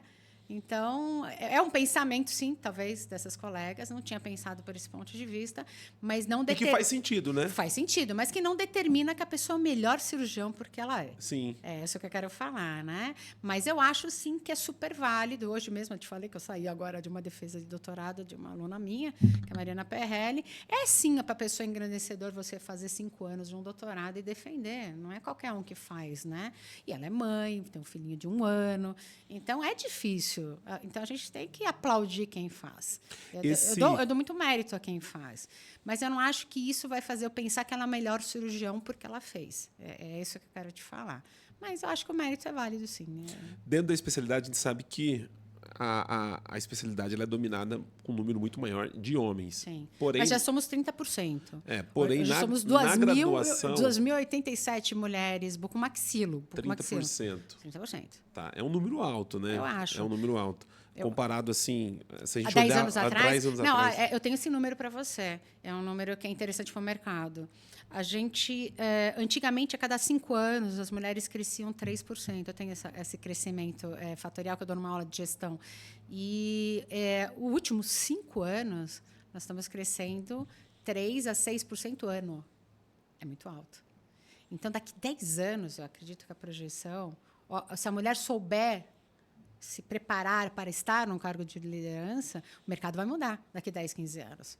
Tem que mudar. Porque a gente tem 1/5 de homens na faculdade de odontologia. Que na graduação é maior. Não, o número... Mas isso refletiu diretamente na quantidade de mulheres que fazem bucomaxilo. Tem residência que só tem mulheres residentes.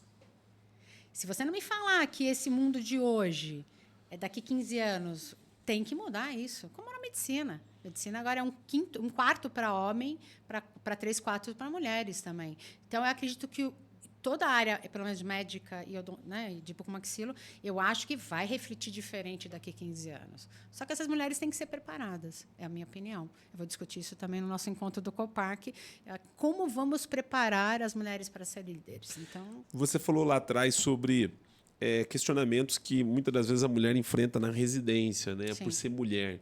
Agora, você como mulher, qual é a vantagem que você acredita que a mulher tem com relação ao homem dentro da especialidade? Eu realmente acredito numa coisa. Eu acho... Vão me criticar que eu vou falar isso aqui. Mas, por exemplo, é uma colocação séria que eu percebi ao longo dos anos, né, do curso de artroscopia há mais de 15 anos. Assim, com alunos, né? Nitidamente, a mulher tem uma visão, isso não sou eu que falo, se entrar na literatura, ela tem uma visão tridimensional muito melhor. Né? A mulher consegue fazer uma formação tridimensional. Então, quando ela vai ver uma fratura, uma TM dentro da artroscopia, ela tem muito mais facilidade. É incrível isso. Ela tem mais facilidade de lidar com algumas coisas cirúrgicas, talvez pela visão tridimensional. Né? Outra coisa que eu acho que a mulher é diferente do homem, ela é mais... gente, veja bem, eu não estou falando que são todos, tá? Mas a grande maioria, se você for perceber, a mulher é um pouco mais humana, no sentido de receptividade com o paciente. Sensibilidade.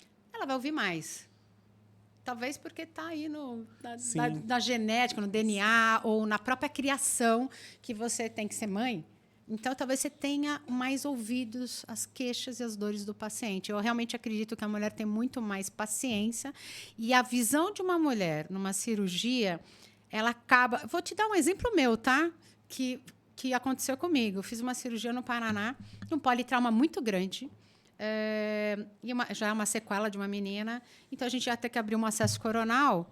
Na hora, né, discutindo tal, pô, vamos cortar aqui e tal. Vamos raspar o cabelo dela inteira. Falei, jamais.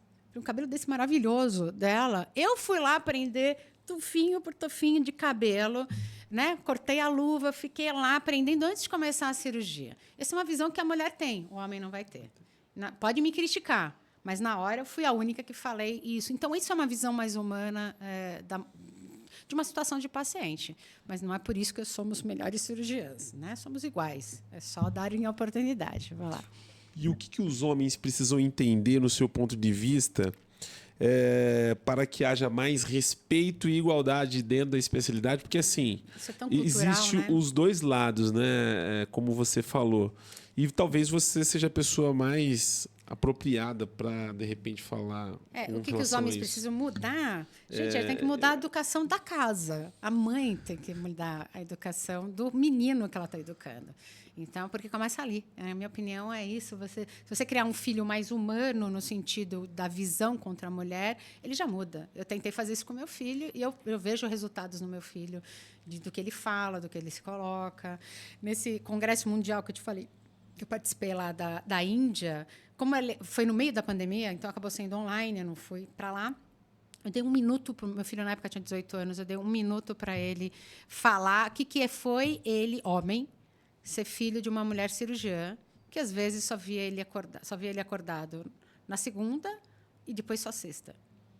Se isso atrapalhou a vida dele como uma pessoa. Né? E eu dei 1 minuto da minha aula, tinha lá meus 20 minutos, eu dei 1 minuto para ele falar o que é ser filho de uma mulher cirurgiã.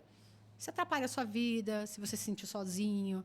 E eu era muito ativa quando meus filhos eram pequenos. Quando eu tive meu segundo filho, eu saí de alguns empregos que eu tinha públicos, que eu não conseguia ser maleável na minha agenda.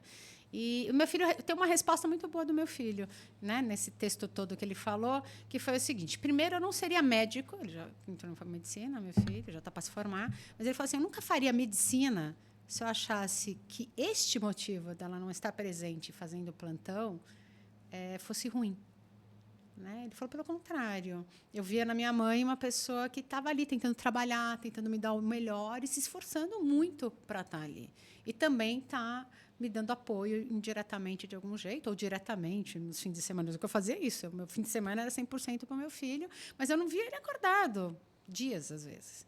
quando ele era pequeno. Então, isso a mulher fica... Falar que não é simples, não é fácil, mas a gente tem que superar essas coisas. Então, o que eu acho primeiro é isso, os homens têm que se educar. E, primeiro, os homens têm que serem mais abertos. Vou te falar como. Por que os homens, nesse nosso grupo que dão aula cada 15 dias, sabe, toda a semana que tem aula, os homens me escrevem para perguntar se os homens podem assistir às aulas. Eu pergunto, por que você está me fazendo essa pergunta? Se você, que é homem, estivesse dando uma grade de aula com homens, você acha que eu vou te ligar para perguntar se as mulheres podem assistir? Então, existe o preconceito. Por que o homem acha que eu estou botando mulher só para dar aula e ele não pode assistir? Te juro, Ismael, eu escuto isso semanalmente. E aí eu falo para a pessoa, não, você está convidado, por favor, você e seus residentes homens e mulheres, para ver as aulas das minhas colegas que estão dando. Por que eu não deixaria você ver? Entendeu? As pessoas questionam por que, durante a reunião, eu prefiro que homens não participem. Porque a gente tem um assunto muito delicado, que é assédio sexual. E, às vezes, um homem na plateia inibe as meninas de estarem discutindo livremente sobre isso. Mas já deixei no Cobrac, ficaram 2 colegas lá que falaram... Olha, uma coisa que eu nunca tinha pensado, eu sou preconceituosa. Tinha 2 homens que sofreram assédio sexual. Eu nunca tinha parado para pensar no reverso. Tem um lado reverso. Que um homem sofreu um assédio sexual de outro homem. Eu falei, gente, olha como eu tenho que aprender muito com esse grupo. E eles ficaram lá e contaram suas histórias, entendeu? Mas as pessoas têm que entender esse tipo de respeito. A pessoa me questionar e falar num grupo que eu não estou proibindo homens de assistir o nosso encontro, a pessoa também tem que ter a sensibilidade de entender o motivo. E muitos não querem entender, entendeu? Esse é um questionamento. E eu acho isso que eu te falei. Eu acho que eles também têm que ser abertos a assistir às aulas dessas novas colegas e conhecê-las. Por que não? Existe um preconceito até hoje. Eles já vão na aula falando que essa aula vai ser ruim. Porque ele não conhece a mulher, nunca ouviu falar dela, já julga que a aula é ruim. E eles estão se surpreendendo com algumas colegas que a gente está dando aula. É isso. Como que você se sente quando você vê um congresso com, sei lá, 20, 30 palestrantes, você não vê uma mulher como palestrante, assim, é uma coisa que te chama... Me chama atenção nos dias de hoje, principalmente porque... mas naquela região não tem. Não tem porque ele não conhece. Que é o que eu falo. Entra no meu grupo, eu te dou pelo menos uns 10 nomes. Ou uns 5 nomes da região. Mas isso aconteceu esse ano num evento. E para você tem que ter. Não é uma questão de... eu sou muito meritocrata, tá? Eu acho que não tem que ser cota. Tipo, somos 30% das mulheres, tem que ter 30% de mulher. Eu não sou, muito menos eu. Tem alguém que é meritocrata, sou eu. Mas eu acho que a pessoa pode, sim, ter a delicadeza ou a generosidade de procurar qual é uma mulher regional que trabalhe naquela região e que mereça ter essa oportunidade de estar falando no evento. Eu acho que sim. Porque tem um público feminino também lá, né? Tem. E não vou falar por mim, e isso... não vou falar a palavra que não é revolta, mas isso deixa indignada essa comunidade de mulheres. Então, quando existe um evento que só tem homens, os comentários no meu grupo bombam. Porque elas conhecem as colegas da região. Por que não chamou? Então, acho que, às vezes, quem está organizando um evento ele tem que ter assim, um cuidado de olhar não só as colegas mulheres da região, mas os colegas homens da região que fazem bucomaxilo. Porque, às vezes, você tem um evento e não tem um colega da região. Todo mundo é de fora. Isso eu também não concordo. Você tem que, sim, impulsionar quem é da região. Então, eu estou te falando, por exemplo, não é que eu sou mulher, não é isso. Eu acho que o evento é em, sei lá, vamos dar em Minas Gerais. Pô, não tem uma pessoa de Minas Gerais, Belo Horizonte, de algum lugar ali que você chama, vai um cara de São Paulo, do Rio de Janeiro, Porto Alegre, de Recife, e não tem um colega de lá, uma colega, isso eu também não sou a favor. Mas não ter hoje em dia, eu acho que é um erro. É um erro do coordenador e de um olhar diferente para a região, na minha opinião. Esse principal, não sei se seria a palavra motivo, mas assim, de você criar esse grupo, foi porque você sentiu que dentro da especialidade a gente precisava mudar um pouco esse... Eu vejo, é isso que eu já te falei, né? Lá atrás eu não me incomodava. Comecei a me incomodar porque o mundo é tão diferente, é o que eu falo para as meninas, né? Eu falo, como que pode, né? Eu achava que vocês eram tão modernas no sentido, né? tecnologia, estão aí, estão à frente fazendo as coisas. E quando se enfrenta uma situação dessa, se retraem na posição, na postura de discussão com alguém um pouco mais famoso, vamos falar assim, né? Elas recuam, né? E talvez isso é uma posição que hoje eu não tenho. A gente já conversou. Como eu sou uma pessoa apolítica, não estou aqui de nenhum lado, posso ter a minha posição, posso manter a minha posição. Então, assim, como que eu vou explicar isso daí? Estou aqui pensando, né, como colocar as palavras, né? Mas, por exemplo, assim, você está falando assim, como que a pessoa deveria convidá-las, né? É essa a colocação que você quer que eu fale ou não? Como que a gente... A ideia é assim, você desenvolveu esse trabalho, vem desenvolvendo esse trabalho voltado para mulheres. Como que você sentiu que assim a gente precisa se posicionar, a gente precisa mostrar que nós somos capazes? Sim, a ideia é essa, é mostrar essa que a mesmo. mulher é capaz, o que ela faz, quantidade de pacientes que ela opera. Que não é visto dentro da Não é especialidade. visto dentro da especialidade, né? A gente tem a doutora Ingrid lá em São Luís, que atende fissurado, 600 fissurado, e ela vende copinho. Olha como ela é humana. Ela vende um copinho por R$ 15 para ajudar a operar esses pacientes, porque ela não tem dinheiro para operar fissurado. E não tem voz dentro da especialidade. Começou até agora, Sim. mas já faz serviço há anos. Começou agora. 2 anos para cá. Entendeu? Então, a ideia desse grupo é realmente conhecer e mostrar que somos todos capazes. Por que não? E você está conseguindo fazer? Tô. Essa é a intenção. A intenção do grupo inicialmente foi essa: melhorar a educação continuada, a gente estimular as meninas a produzir conteúdo científico mais, fazer trabalhos interestaduais, né? Ou que tem mais de uma unidade fazendo. Então, estou trabalhando junto com algumas colegas para a gente fazer isso daí. Então, precisa sim, e eles precisam conhecer os trabalhos, só precisam estar abertos a conhecer esse trabalho. Mas a gente está conseguindo sim, a gente já mudou. Tanto mudamos, vou te falar o porquê. Porque no último COBRAC foram 27 palestrantes mulheres. Isso aconteceu exatamente depois que surgiu o nosso grupo. Entendeu? Tentaram fazer essas 25% ali, pelo menos, ou 27 a 30 palestrantes mulheres. Com certeza isso aconteceu, que foi um reflexo do nosso grupo. Você falou sobre assédio sexual. A gente tem um canal. Eu falo a gente, mas eu tenho um canal chamado Atual Podcast. E eu falei com uma advogada recentemente que todos acham que eu só faço da especialidade. Mas eu tenho um outro canal que eu entrevisto outras colegas. E ela falou sobre esse tema de assédio sexual dentro do ambiente de trabalho. E é engraçado que ela falou dessa situação inversa também, né? Que a gente sempre pensa do lado da mulher, mas tem o lado masculino também com relação ao assédio. Mas eu sei que dentro desse grupo que você coordena, você provavelmente deve receber muito depoimento de mulheres. O que você já viu assim de situações... voltado para esse tema. Vou falar números do nosso grupo. Sim, né? importante. Do que eu tenho. Sim. Né? Eu tenho um Google Forms lá e quem entra no meu grupo faz esse cadastro e me preenche. No nosso grupo, a gente tem 34% sofreram assédio sexual. E aí me pergunta, mas você colocou isso muito generalizado? Eu acho que a partir do momento que a mulher se sentiu assediada, desculpa, é assédio. Aí não é uma questão de questionamento. Ambiente de trabalho. Ambiente de trabalho. Aí eu faço uma pergunta na sequência. Se você sofreu assédio sexual, você denunciou? Aí, de todas, aquela porcentagem, só 11% denunciaram. E aí a minha pergunta é a seguinte: se você denunciou, você teve uma resposta positiva ou negativa? Dos 11% que denunciaram, 10% teve uma resposta negativa. Quer dizer, só 1% teve uma resposta positiva. Isso é desestimulador, porque...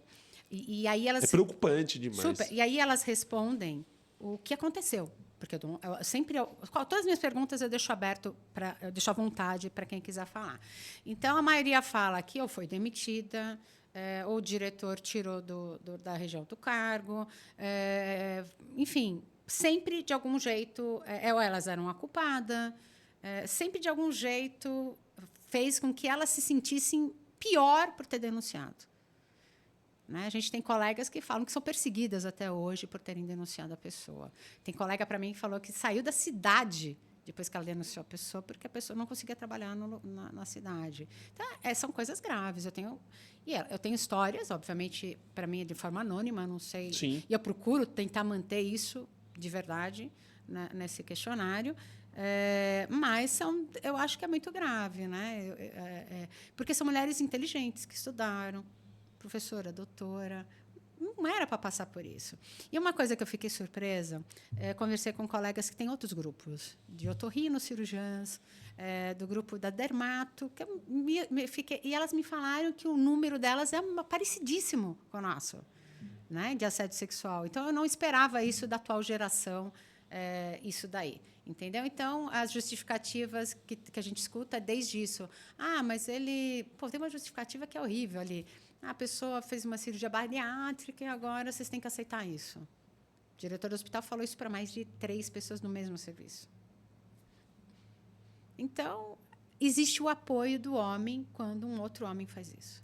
Esse tema, ele é muito tratado, ele é tratado com atenção dentro do grupo, mas você não acha que ele precisa ser tratado no ambiente, no modo geral, para que os homens também entendam que as mulheres estão atentas com relação a isso? Sim, tinha que ter eu acho que tinha que ter uma conscientização, educação mesmo. Quando tipo, a gente fala de... que não é para falar para os homens então, também. eu acho que tinha que ter uma educação referente a isso. Porque quando eu te falei que desde casa, quando você é criança, você tem que ser educado, mas tem que sim, eles têm que participar e entender esses tipos de debate. Então, para uma pessoa não virar para mim e falar por que eu apoio um grupo desses... Porque é crime isso, né? Esse sim, tipo e aí a pessoa fala para mim, por que eu apoio uma reunião dessas e não deixo o homem entrar? Talvez essa pessoa não saiba desses números, entendeu?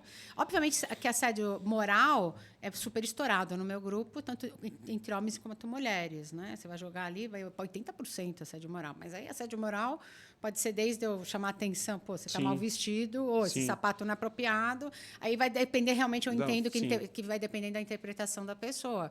Né? E tanto por homens quanto por mulheres. Não acho que é por aí a coisa. Né? Mas eu acho sim, eu acho que devia ter algum tipo de educação, e aulas de educação, ou, enfim, algum tipo de informação, instrução para melhorar esse tipo de abordagem, vamos falar assim, talvez pelos colegas. Eu tenho uma pauta aqui que, na verdade, eu estou tentando seguir ela, mas não estou conseguindo. Nós estamos com 1h15 minutos de podcast. Eu acho que para um único episódio, provavelmente a gente não vai conseguir, né, finalizar essa pauta. Então, vamos falar do evento. Eu quero deixar o convite aqui para você retornar num próximo episódio. Tá. Nós temos o Bucocast Academy, que é um canal dentro da Bucocast, onde nós convidamos alguns professores que vêm aqui dar uma aula de 15, no máximo 20 minutos, online. Fica lá no nosso canal para poder fortalecer aí a garotada da graduação, residência, enfim, de uma forma esporádica. Teve aqui Flávio Ferraz, Fábio Sato, alguns colegas que deixaram essa aula para a gente. Tá. E você fica aqui o nosso convite, porque aí você volta, faz essa aula de 15, 20 minutos, e aí a gente faz um outro episódio. Tá. E nesse episódio, eu acho que seria legal a gente fazer ao vivo. O que você acha de fazer ao vivo? É legal, por mim. Coloca, o pessoal vai assistindo. O pessoal vai assistindo, a gente vai abrir a caixinha de perguntas, porque eu acho que tem perguntas que elas vão ter coragem de fazer que eu não tenho como fazer para você. Então, vou deixar as caixinhas de perguntas para a gente fazer as perguntas para você.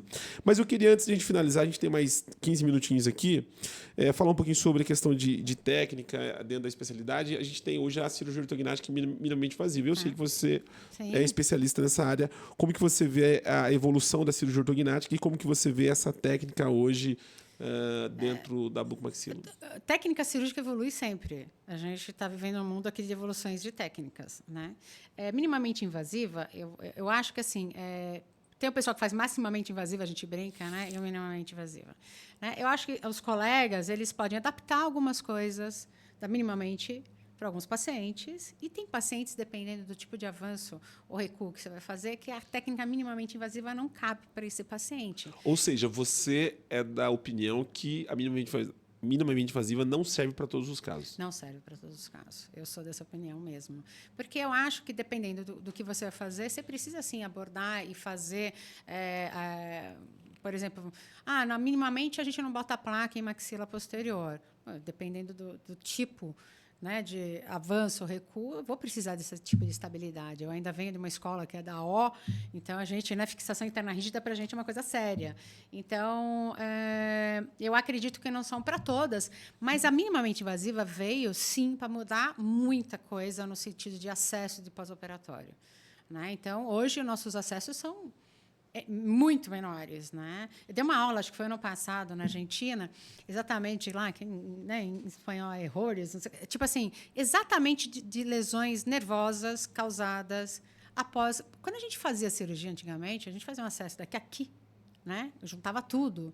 E para tirar foto, mostrava o nervo ainda. Então você abaixava. Cara, aquele cara ia ficar com parestesia, vai ficar, né, com perda de sensibilidade à mandíbula, às vezes até por causa da foto, entendeu? A gente faz. Imagina, hoje a gente não faz nada disso, né? Hoje o mento é pequenininho, a cisão de mento, então pós-operatória é bem mais interessante, maxila também. Mas eu acho que essas técnicas vêm sim, vêm para um retorno do paciente mais rápido para a cirurgia. Mas eu acredito, e eu vou falar uma coisa para você que a gente às vezes discute em crossfire, essas coisas, né, que a gente discute. Os nossos pacientes que você, não digo maximamente invasiva, mas que você faz acessos convencionais, eles também têm um pós-operatório, às vezes, com 5 dias, ótimo. Tem um paciente que também não tem edema nem hematoma com 5 dias. Quando a gente fazia a técnica, é que a gente não postava. Porque essa é uma cereja da minimamente invasiva, que é o mas é que a gente não pós-operatório. postava. Sim. A gente chegava lá e mostrava o caso. Porque a gente não tinha o hábito de postar e fotografar. Mas se a gente fotografar o meu paciente que eu, né, vi o pós-operatório de ontem, tinha quase, né? Mas, obviamente, eu introduzi minimamente invasiva junto. Mas eu fiz uma maxila que eu tive que fazer mais aberta. Então, a paciente está ótima. Aí, eu acho que tudo tem que ser um conjunto de bom senso. Não, nesse caso, eu vou usar tudo minimamente, ou vou usar minimamente para mandíbula e não para maxila. Ou vice-versa, entendeu? Eu acho que a pessoa só tem que ter um bom senso. Saber o diagnóstico direito para indicar a técnica direita. As técnicas, eu acho, não é uma briga. São ferramentas que a gente tem. Mesma coisa de artroscopia, cirurgia aberta, da ATM. Você tem a ferramenta. E a artroscopia, você tem dentro da artroscopia várias ferramentas. Então, às vezes, a pessoa não sabe usar todas. Então, por isso, talvez eu tenha um resultado diferente de outras pessoas. Então, quando a pessoa sabe usar, tecnicamente mesmo, eu fiz isso, isso, isso e isso. Às vezes a pessoa só entra e sai da articulação, não faz nada. Você tem a minimamente invasiva, que é a técnica sua, não a que é utilizada hoje. Que a gente faz uma adaptação, a exatamente. Você tem a gente sua. adapta, eu faço aqui, mas aqui eu não acessos faço. Menores, eu faço enfim. acessos menores e tal. Não, a gente faz quando é indicado, quando são pequenos Sim. movimentos. Mas quando são grandes movimentos, nem sempre dá para usar.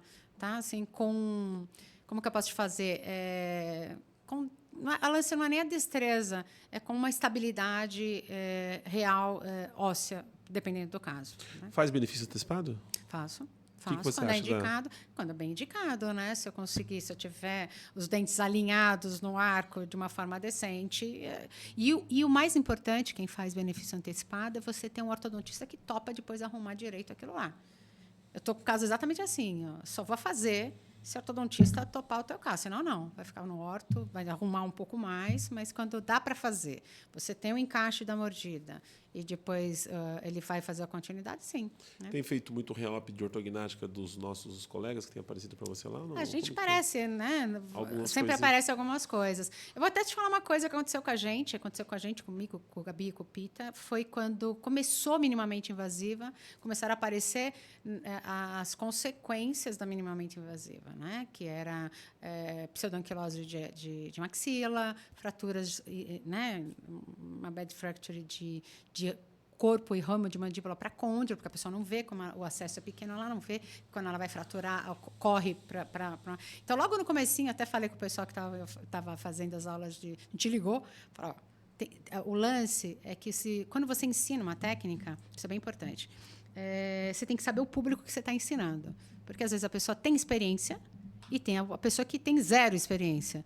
Então, se você falar, depende de como você fala, não, a técnica é isso para todo mundo, e a pessoa não tem experiência cirúrgica, essa pessoa pode causar mais mal ao paciente do que bem ao paciente, na minha opinião, é essa. Quando você tem indicação de cirurgia ortognática e prótese de ATM, o paciente tem as duas indicações de cirurgia. Você faz junto? Faço junto. Mas começando pela... Não. Porque tem quem faça separado. Não, porque mas é uma coisa meio lógica. Tem gente que põe a prótese de ATM e faz a osteotomia sagital do lado da prótese. A prótese é customizada, você já vai arrumar isso. Então, essa é uma das grandes discussões que a gente tem, tecnicamente falando. E fora que você pode contaminar, enfim. Então, a gente começa pela prótese, porque você já vai ter a altura e dali você faz o resto do ortognático. Mas a gente faz, sim. Ao mesmo tempo. Ao mesmo tempo. Ao mesmo tempo. Às vezes a gente é chamado para ajudar o pessoal que às eu vezes... não entendo isso porque eu não sou da especialidade, obviamente. Mas a gente... Mas aí tem colegas que vêm aqui e dizem assim, não, eu faço separado, e porque aí... Não tem porquê. Não tem porquê. É umas coisas que ao mesmo tempo cirúrgico, não tem porquê você fazer. São escolas diferentes, prática, o que é técnica? Pode ser escola diferente, pode ser. E que funciona também. Depende. Se eu fizer uma prótese, se eu fazer uma ortognática, e o cara vai fazer isso que eu te falei, o cara já está com a prótese, ele vai me fazer uma sagital na frente da prótese, a chance de infectar é enorme. A prótese que você fez na outra cirurgia. Então, não tem muito. Para mim, não tem muito. Porque submeter o paciente a esse tipo de risco. Faz na mesma cirurgia. Cirurgias cosméticas da face talvez é o tema mais discutido na especialidade nesses últimos meses. Muita energia para falar sobre esse assunto. A gente tem muitos congressos com temas e muitos cirurgiões procurando esse tema. E a gente vê que... Na verdade, a Hoff entrou, pelo menos na odontologia, subiu super o índice de quem faz a faculdade de odontologia para fazer a harmonização. Sim, o presidente... Eu fiz um podcast com o presidente do CFO, né? Conselho Federal de Odontologia, e ele falava, obviamente, que quando a Hoff se tornou uma especialização da odontologia, né? O número assim subiu gigante, assim, fortaleceu demais a especialidade com a Hoff. Mas a bucomaxilo, ela tem um pouco, no meu ponto de vista, do tempo que eu entrevisto e falo com o cirurgião, a Hoff ainda, o cirurgião raiz, ele tem um pouco de preconceito com a harmonização facial dentro da especialidade. Mas assim, no meu ponto de vista, né, que o cirurgião a formação é para operar e que cada um dentro da sua área e que não entra, enfim, né, no meu ponto de vista. Como que você enxerga hoje, blefaro, cervicoplastia e rino, então, várias cirurgias que a bucomaxilo está querendo abraçar, vamos dizer assim. Você está querendo me colocar aqui no... Não, eu quero que você fale, porque eu sei que você tem... você é uma pessoa de opinião, obviamente, e eu queria ouvir a sua opinião sobre isso. Eu vou falar minha opinião verdadeira sobre isso. Né? Eu sou uma pessoa que trabalha muito tempo com médicos, eu tenho sócios médicos. Então, vou te dar uma opinião pessoal minha, tá? Por exemplo, já tenho meus 34 anos de formada. E eu conheço um otorrino que faz rino, faz nariz, especialista em nariz, tem mesmo tempo que formado que eu. 34 anos, ele só faz nariz.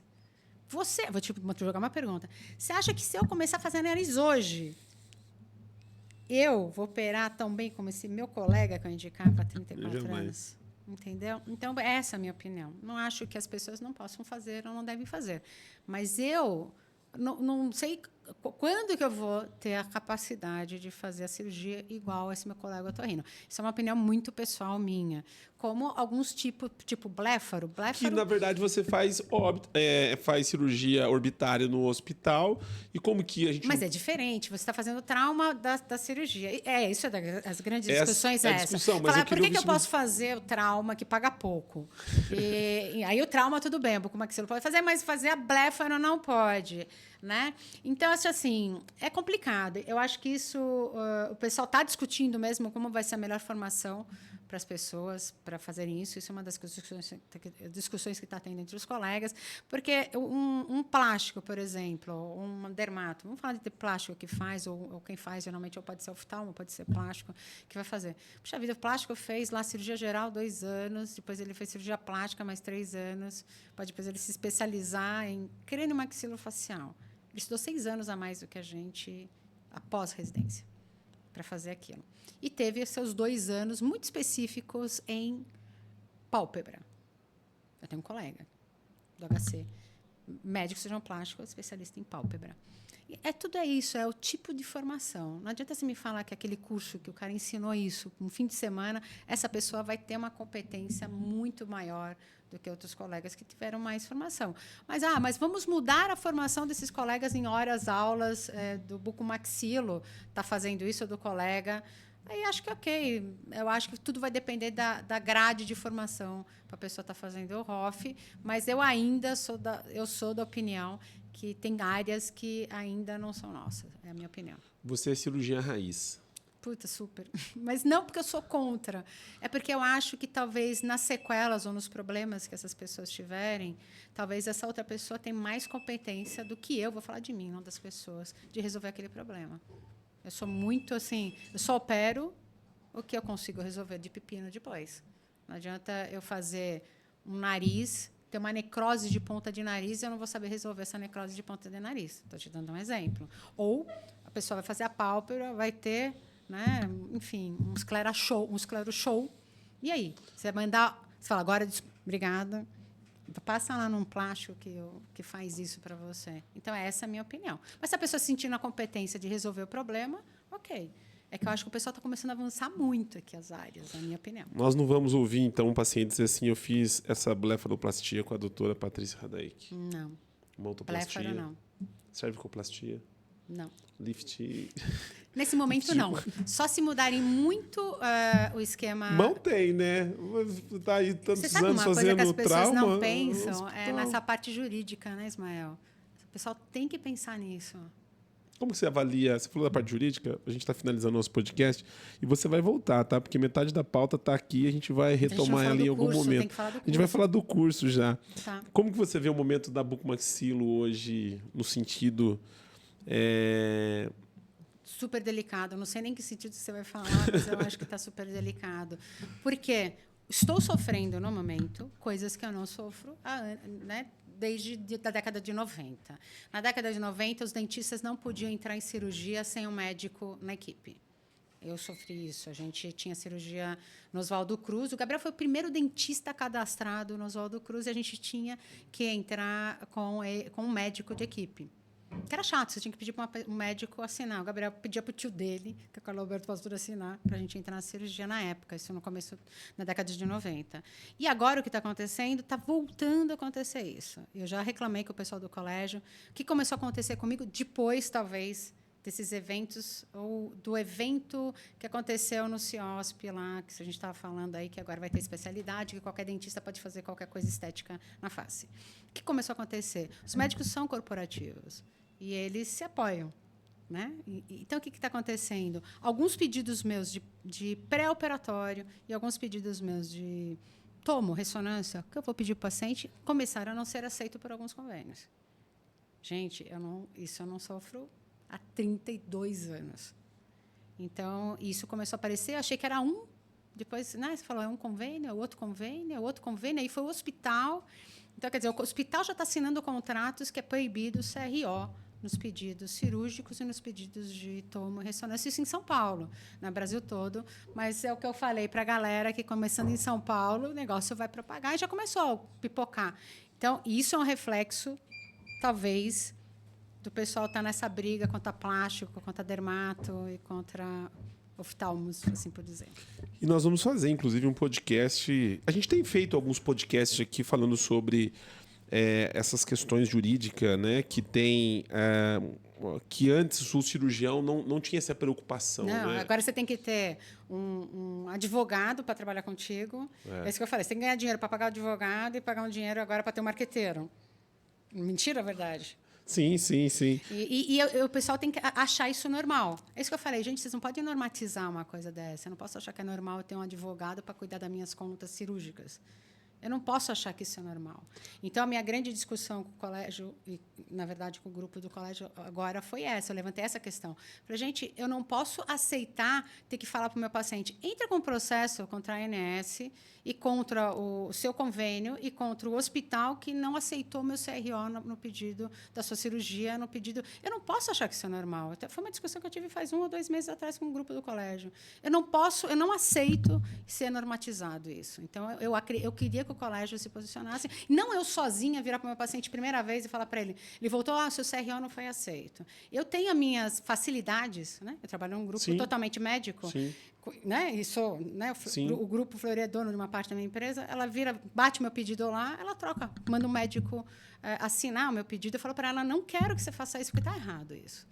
Entendeu? E eu não quero que as pessoas me falem que isso é normal. Você consegue dimensionar onde que nós erramos, onde que o problema, onde começou, para hoje a gente estar sofrendo Sim, com relação a isso? Eu acho que a gente teria resolvido, quando foi discutido lá com o Emanuel em 94, exatamente a separação. De 94 a 96, que surgiu a crânio-maxilo, queriam separar algumas coisas que a gente vai fazer. Eu vivenciei exatamente isso.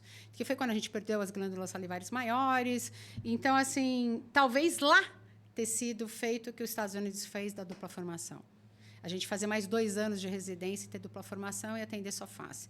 Então, eu acho que hoje seria teria sido um bom caminho que o pessoal, na época, se discutiu, mas ninguém fez. Né? Mas agora, o que está acontecendo? Os nossos colegas dentistas estão fazendo medicina. Agora não, já há um tempo. Mas agora a solução é fazer medicina. Está errado, aquilo que eu te falei. Então, eu teria feito medicina lá atrás. Então, eu não acredito. Tem que achar um outro caminho. Mas é difícil, eu acho. Eu não sei como que vai ser isso aí. A gente tem falado muito sobre esse assunto aqui. Inclusive, nós vamos gravar um podcast com o Dr. Leandro Saad, que faz parte da assessoria jurídica do Colégio Brasileiro. Sim. E nós vamos falar muito sobre esse tema que o colégio tem trabalhado e tem sido uma pauta muito presente, porque a especialidade está sofrendo bastante com as recusas de planos, enfim. E agora, de 2 anos para cá... E não é mais cirurgia de exames, por exemplo, né? Tem coisas que não aceita, tipo uma anquilose de ATM, me falam que não é cirúrgico.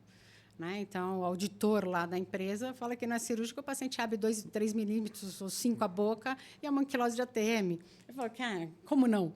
Né? Então, é preocupante. Né? Hoje em dia tem essas auditorias que acabam trabalhando para enfim, né?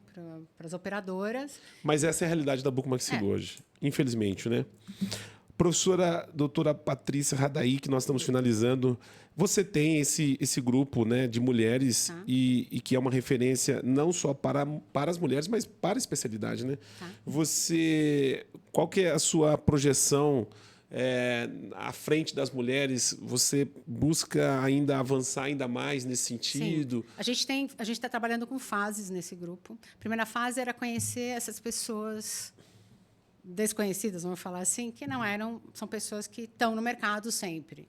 Então, acho que essa primeira fase a gente conseguiu avançar, de 22 para cá.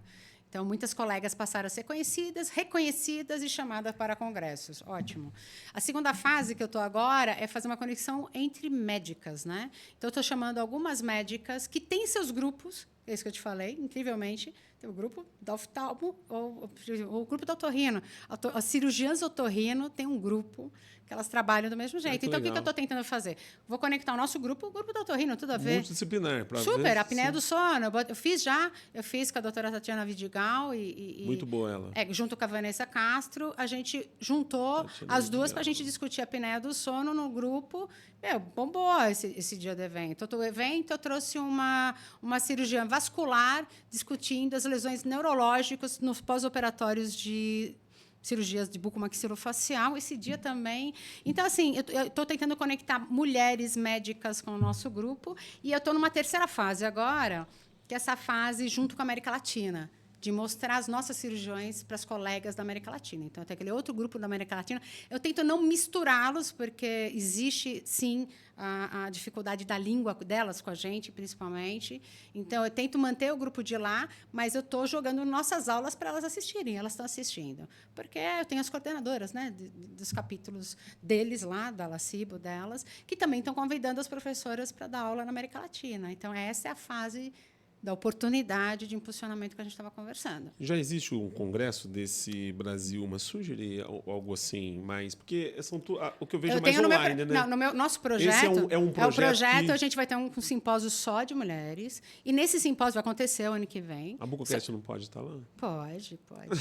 Se cobrar de faixa, está tudo certo. A gente não tem mulheres, se tiver na faixa, Você até está lá, mas a gente vai fazer um evento. Eu só não vou afirmar o hospital que a gente vai fazer, porque a gente está, obviamente, gente negociando essa parte com os hospitais, mas a gente vai fazer um evento, um simpósio só com mulheres, não porque eu não quero homens, mas porque eu quero dar oportunidades para essas mulheres. Lá a gente vai poder meter o pau nos homens, lá, a gente vai mas ficar a à ideia vontade. não é essa, é aquilo que eu te falei, eu não quero mais ouvir de um homem essa frase. Eu posso assistir às suas aulas, não está todo mundo assistindo, eu não quero mais ouvir, pelo amor de Deus. Você que me liga para perguntar isso, não me pergunte mais, por favor, é para assistir você, seus residentes, seus alunos de graduação. E a gente depois vai fazer um dry lab, inicialmente para quem estiver participando, né? Com mulheres dando, pode ser homem e mulheres que vão participar, e quem participar do Dry Lab vai participar do cadáver. Então, vai ser um negócio bem legal, já está aí, já está no mercado, as pessoas do mercado já estão sabendo, aí quem quer ser meu patrocinador disso já está sabendo, e a gente já vai fazer algo com isso agora, do evento que a gente vai dar a face por elas lá na Quenotec. Em outubro. De outubro, dia 13 de outubro, que a gente já veio dessa ideia. Eu conversei no mercado com alguns patrocinadores, né? A gente tem 2 patrocinadores que nos apoiam no grupo, e a ideia inicial eu queria fazer aquilo que eu te comentei, né? Que elas tinham essa dificuldade de ter parceiros. Então eu falei assim, vamos fazer um evento só com mulheres dando aula e vamos convidar, já que o mês de outubro é outubro rosa de mulheres, vamos fazer nesse mês. Então consegui uma parceria aí da Versa, da nossa escola, junto com o pessoal da Traumec, a gente vai participar meio a meio aí no nosso patrocínio e vamos convidar colegas para estar fazendo isso aí, para estar fazendo. Então, eu, a doutora Vanessa Castro, vai ser a Rafaela Iscariotti, que é a próxima vice-presidente, né, do colégio, e vai ser a Érica Ramos. Nós 4 vamos estar dando... vamos fazer um live show. O que é um live show? A gente vai ter um cadáver que a gente vai demonstrar técnicas. A ideia é mostrar o pulo do gato em cada coisa. Então, vou mostrar como que faz o degrau para o recuo de maxila. Vou mostrar os tipos de osteotomias diferentes na mandíbula, tanto para minimamente quanto para uma cirurgia necessária, em mentoplastia, e eu vou estar mostrando também as cirurgias de ATM. Vou estar mostrando artroscopia e uma cirurgia aberta da ATM num live show. À tarde, a gente vai fazer um dry lab passo a passo para elas aprenderem. Então, são 40 convidadas, mulheres. Né? Esse é um evento para mulheres, não é porque os homens não podem participar, mas é um evento especificamente que a gente vai fazer para mulheres, para ajudar no impulsionamento e para ajudar, na verdade, na educação continuada. E vamos ver como que vai ser o feedback delas perante isso. E depois, no começo do ano que vem, a gente vai fazer o simpósio de mulheres. Esse é um evento que tem o apoio do Ethic Training juntamente com a Traumec, e que nós vamos estar lá, não obviamente o Ismael, mas uma representante feminina, e vai estar cobrindo esse evento no dia 13 de outubro. Vamos ter uma representante feminina lá. Esse Outubro Rosa. O Renato já nos passou toda a coordenada, viu, doutor? Então, fique tranquila. E posso falar uma outra coisa? Pode, fica à vontade. Agora no Copac a gente vai fazer um evento que não vai ser só blá, blá, blá, mimimi, só conversei. O que a gente vai fazer? Vou separar. Lembra que eu te falei que eu vou colocar colegas contando as suas dificuldades, de 5 a 10 anos, 10 a 20 anos de formada, 20 a 30, mais de 30 plus. Aí, 2 colegas falando das suas dificuldades e aonde elas chegaram e quem chegou na liderança. A doutora Renata Pitella vai falar da gestão dela, agora como vice-presidente de colégio, quais são as funções dela. E depois a gente vai ter... não vai ser exercício, mas a gente vai ter 4 grupos discutindo liderança, como vamos fazer para mudar a liderança e vamos dar sugestão para o colégio. Como que você vai melhorar a liderança de mulheres? Né? Vamos falar de qualidade de vida e gestão, de carreira e publicação. Então, a gente vai sair de lá com uma pauta, dessa vez, que eu vou entregar para a doutora Renata Pitella, e ela, junto com o doutor Belmiro, vamos ver o que eles vão fazer em um ano. E lá no Cobrac, lá em Natal, a gente vai ver o que foi feito ou não dentro dessas nossas sugestões. Vamos ver o que vai dar. Eu acho que vai ser um evento muito legal. Vai ser agora no Copac, no dia 12, às 12 horas. Para finalizar, já pensou um dia ser presidente do colégio? Não? Já me falaram, me questionaram. Porque você tem à frente de um grupo... No Cobrac, essa pergunta foi feita para mim por várias pessoas. Ainda hoje é feita. Tive uma posição na época. Minha frase foi que eu era apolítica. Né? A frase tenho que ser, porque à frente desse grupo eu não quero ter anticorpos inicialmente para esse grupo. Então, a minha resposta foi que, para agora, não. Né? Eu prefiro fazer essas fases do grupo, fazer esse grupo crescer, ter a visibilidade e ter a educação dos homens, é aquela que a gente estava conversando, deles entenderem que não é porque é uma mulher que vai ter filho, que ela é fraca na cirurgia, e eles aplaudirem ou se sentirem orgulhosos de verem que muitas têm grandes serviços e fazem grandes cirurgias e grandes filantropias que me admira. Então, eu gostaria que eles começassem a assistir aula por vontade, eu gostaria que eles indicassem para os seus residentes. É isso. Aí, depois, a gente vê esse lance, mas eu fui bem apolítica, né, na última eleição. Meus grandes amigos, né, estavam concorrendo, que era a Renata e o Márcio, mas é isso. E que, por sinal, a gente tem a Renata como vice do professor Belmiro e tem a Rafaela como vice. E tem a Rafaela. A Rafaela vai estar nesse nosso evento. Né? Sim. E ela só não vai participar do COPAP porque ela não vai vir, porque ela seria uma das que estariam discutindo junto com a gestão com a Renata, mas ela falou que ela não pode vir no COPAC. Mas é isso, a gente está tentando trabalhar todas, né, de todas as regiões, né? Eu queria que você finalizasse essa câmera aqui, a sua. Eu acho que nós falamos aqui de tudo um pouco. Eu queria falar um pouco mais sobre a questão das técnicas de ATM, aquela questão mais científica, mas eu acho que você vai voltar aqui. Mas só do curso da Quirontec aí que a gente vai fazer lá, eu acho que vale eu falar isso. A gente vai fazer esse live show de manhã e à tarde a gente vai fazer a demonstração. Já me perguntaram se tinha... É uma resposta que eu tenho que dar. Se a pessoa tinha que ter muitos anos de experiência para estar fazendo esse evento. Na verdade, na hora, acho que a gente vai ter a sensibilidade de separar o pessoal por fases que eles estão nas cirurgias e a gente vai ter as professoras nas mesas exatamente divididas em fases da vida e em que fases que elas estão, para ajudar todas de uma forma, né? Porque nem todo mundo sabe tudo, então a gente vai tentar estar trabalhando com, dependendo né, do seu nível de conhecimento, a gente vai tentar trabalhar. Acho que isso é importante falar, porque nem sempre os cursos são separados por qual é. Eu faço tudo na bucomaxila, me formei faz 2 anos. Então, essa pessoa que está 2 anos ou 4 anos, a gente vai dar uma atenção diferente nesse evento. Tá bom? Para finalizar, eu queria que você deixasse um recado. Essa aqui é a sua câmera para essas mulheres que estão buscando crescer dentro da especialidade, está buscando a bucomaxilo como formação. Eu acho que essa mensagem você já deve ter deixado em diversos lugares e aqui não vai ser diferente para a gente finalizar esse nosso episódio. Uma coisa que eu tenho que falar para vocês. Eu tenho muitas alunas que eram alunas, enfim, e que talvez as mulheres não percebam, principalmente essas que eu estava falando para vocês que dão aulas, elas não entendem, às vezes, que elas mesmas são fontes de inspiração para as meninas. Então, tem meninas hoje que têm 2 anos de bucomaxilo ou que estão entrando na bucomaxilo, quando elas vêm ao nosso grupo, vou falar a frase para vocês, tem meninas que falam para mim que é a salvação delas, que é onde elas se sentem à vontade de estar discutindo os casos clínicos. Então, elas jogam os casos clínicos no nosso grupo e pedem como eu devo fazer esse tratamento, eu preciso que vocês falem. Talvez elas não se sintam nem à vontade de discutir o caso, às vezes com o seu próprio preceptor ou com o seu chefe. Então, eu queria que elas tentassem entender da importância que temos hoje, todas as mulheres, de tentar dar um pouquinho de inspiração, falar, sim, das nossas dificuldades. Não é fácil ser mãe, mulher, cirurgiã, professora, né? Fazer a parte elétrica do seu consultório, né? ser marqueteira e agora trabalhar com a parte de direito. Então, na verdade, é muito difícil. Então, assim, eu acho que tudo é possível se você tiver força de vontade e conhecimento.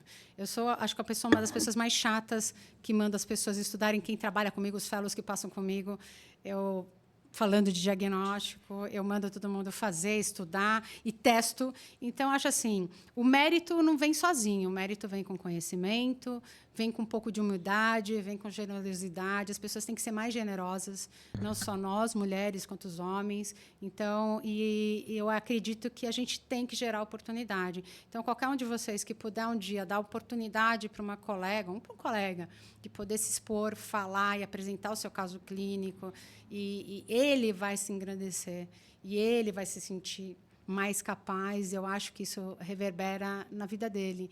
Então, esse evento que eu te falei que a gente faz da Versa, a sensação que as pessoas saem do nosso curso é isso. Nossa, eu tenho 30, 40 anos de formado, foi a primeira vez que eu pude falar em público e mostrar o que eu faço. E se percebe que a pessoa engrandeceu, cresceu, e na hora da discussão do caso clínico, como fazer, eles falam, nossa, agora eu fiz como fulano, ciclano e beltrano me sugeriram. Então, também a pessoa se aberta a opiniões de outros tratamentos. Então, acho que dar oportunidade, ser generoso e ter a cabeça aberta para outras opiniões e repensar né? Repensar se aquilo que eu faço está certo. Eu acho que é um grande caminho para as pessoas conseguirem crescer. Como ser humano, né? E respeitando os outros, não importa gênero, sexo, nada. Eu sou muito aberta para todo mundo, viu, gente? Então, não é só as mulheres, os homens também, mas são todos bem-vindos na nossa aula. Por favor, assistem a cada 15 dias, quintas-feiras. Até porque você tem um homem que é bucomaxilo, que é o seu esposo, né? Sim. Então, E ele, eu vou falar só isso para terminar aqui. Se ele um dia vier aqui falar, ele vai falar isso. Ele vai falar que eu mudei muito o pensamento dele ao longo dos anos. Ele mesmo fazia uma super proteção comigo, tipo, ele não me deixava me expor, por exemplo, numa reunião na faculdade, tal, e talvez fazendo isso ele não me deixava crescer. Né? Ele percebeu isso num coaching, sei lá, 20 anos depois que estávamos juntos, que ele, tentando me proteger, não me deixava crescer. Então, às vezes, a pessoa também vai mudando e vai aprendendo. Então, meu marido é uma pessoa que ele mesmo tem que ser muito agradecido a mim, porque ele melhorou durante a vida dele. Doutora Patrícia sendo doutora Patrícia. Doutora, muitíssimo obrigado pela sua participação. Eu quero entregar para você aqui uma lembrancinha da Traumec, né, que é o nosso patrocinador aqui, obrigada nosso Traumec apoiador. Aqui né, pelo apoio. A Traumec foi a primeira empresa que patrocinou o nosso grupo, que eu acho que é um grupo que fideliza. As mulheres são muito fiéis a quem apoia elas, não esquece. Mulher não esquece nada, jamais, né? Sim. Se você vai discutir com a sua mulher... Sim. Você perguntou o diferencial de mulher, é isso. A mulher nunca, jamais esquece alguma coisa. Então, quem apoia também, ela não esquece, não, tá bom? Fica aqui o nosso convite, como eu já disse para você durante a gravação, para você voltar aqui. Dr. Gabriel Pastore tem o nosso convite desde Goiânia, quando eu entrevistei ele lá no evento que nós tivemos por lá. Obviamente, a agenda... Agora está mais fácil, né? Porque agora eu vou por tabela, eu vou através de você, então acho que agora vai ser mais tranquilo. É uma coisa bem importante. As pessoas me dão um recado para eu dar recado para ele. É problema. É um problema porque eu não lembro desse recado. E eu esqueço. O pessoal fala, você não vai ver ele todo dia? Eu nem lembro. Às vezes eu chego em casa e já está dormindo, eu saio, ele já saiu.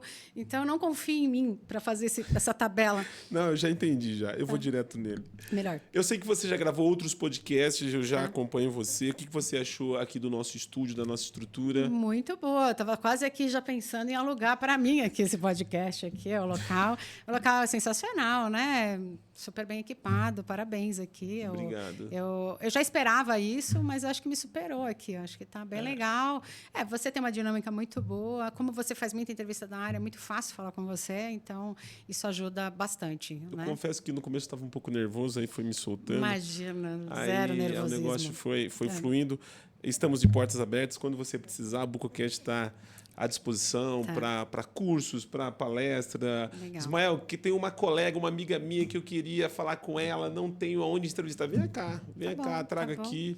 A Bucocast vai estar de portas abertas. Essa cadeira não é minha, ela não tem dono, não, viu? Tá bom. Ela é tão quanto essa. Aqui você pode. Tá show. Fiz essa proposta à Carol Ventura. Estou dizendo a você também que eu sei que você tem uma grande referência.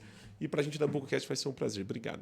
Obrigada pelo convite. Obrigada a todos aqui. Espero que o bate-papo seja produtivo aí, que vocês peguem pelo menos alguma coisinha boa aí nesse bate-papo aí e que não venham muitas críticas, mas se vierem, tá tudo certo. Aí eu aceito aí também, tá bom? Vamos estar deixando na descrição desse episódio aqui os contatos que a gente vai estar deixando da professora Patrícia Radaí. Se você tiver alguma dúvida, ela vai estar à disposição.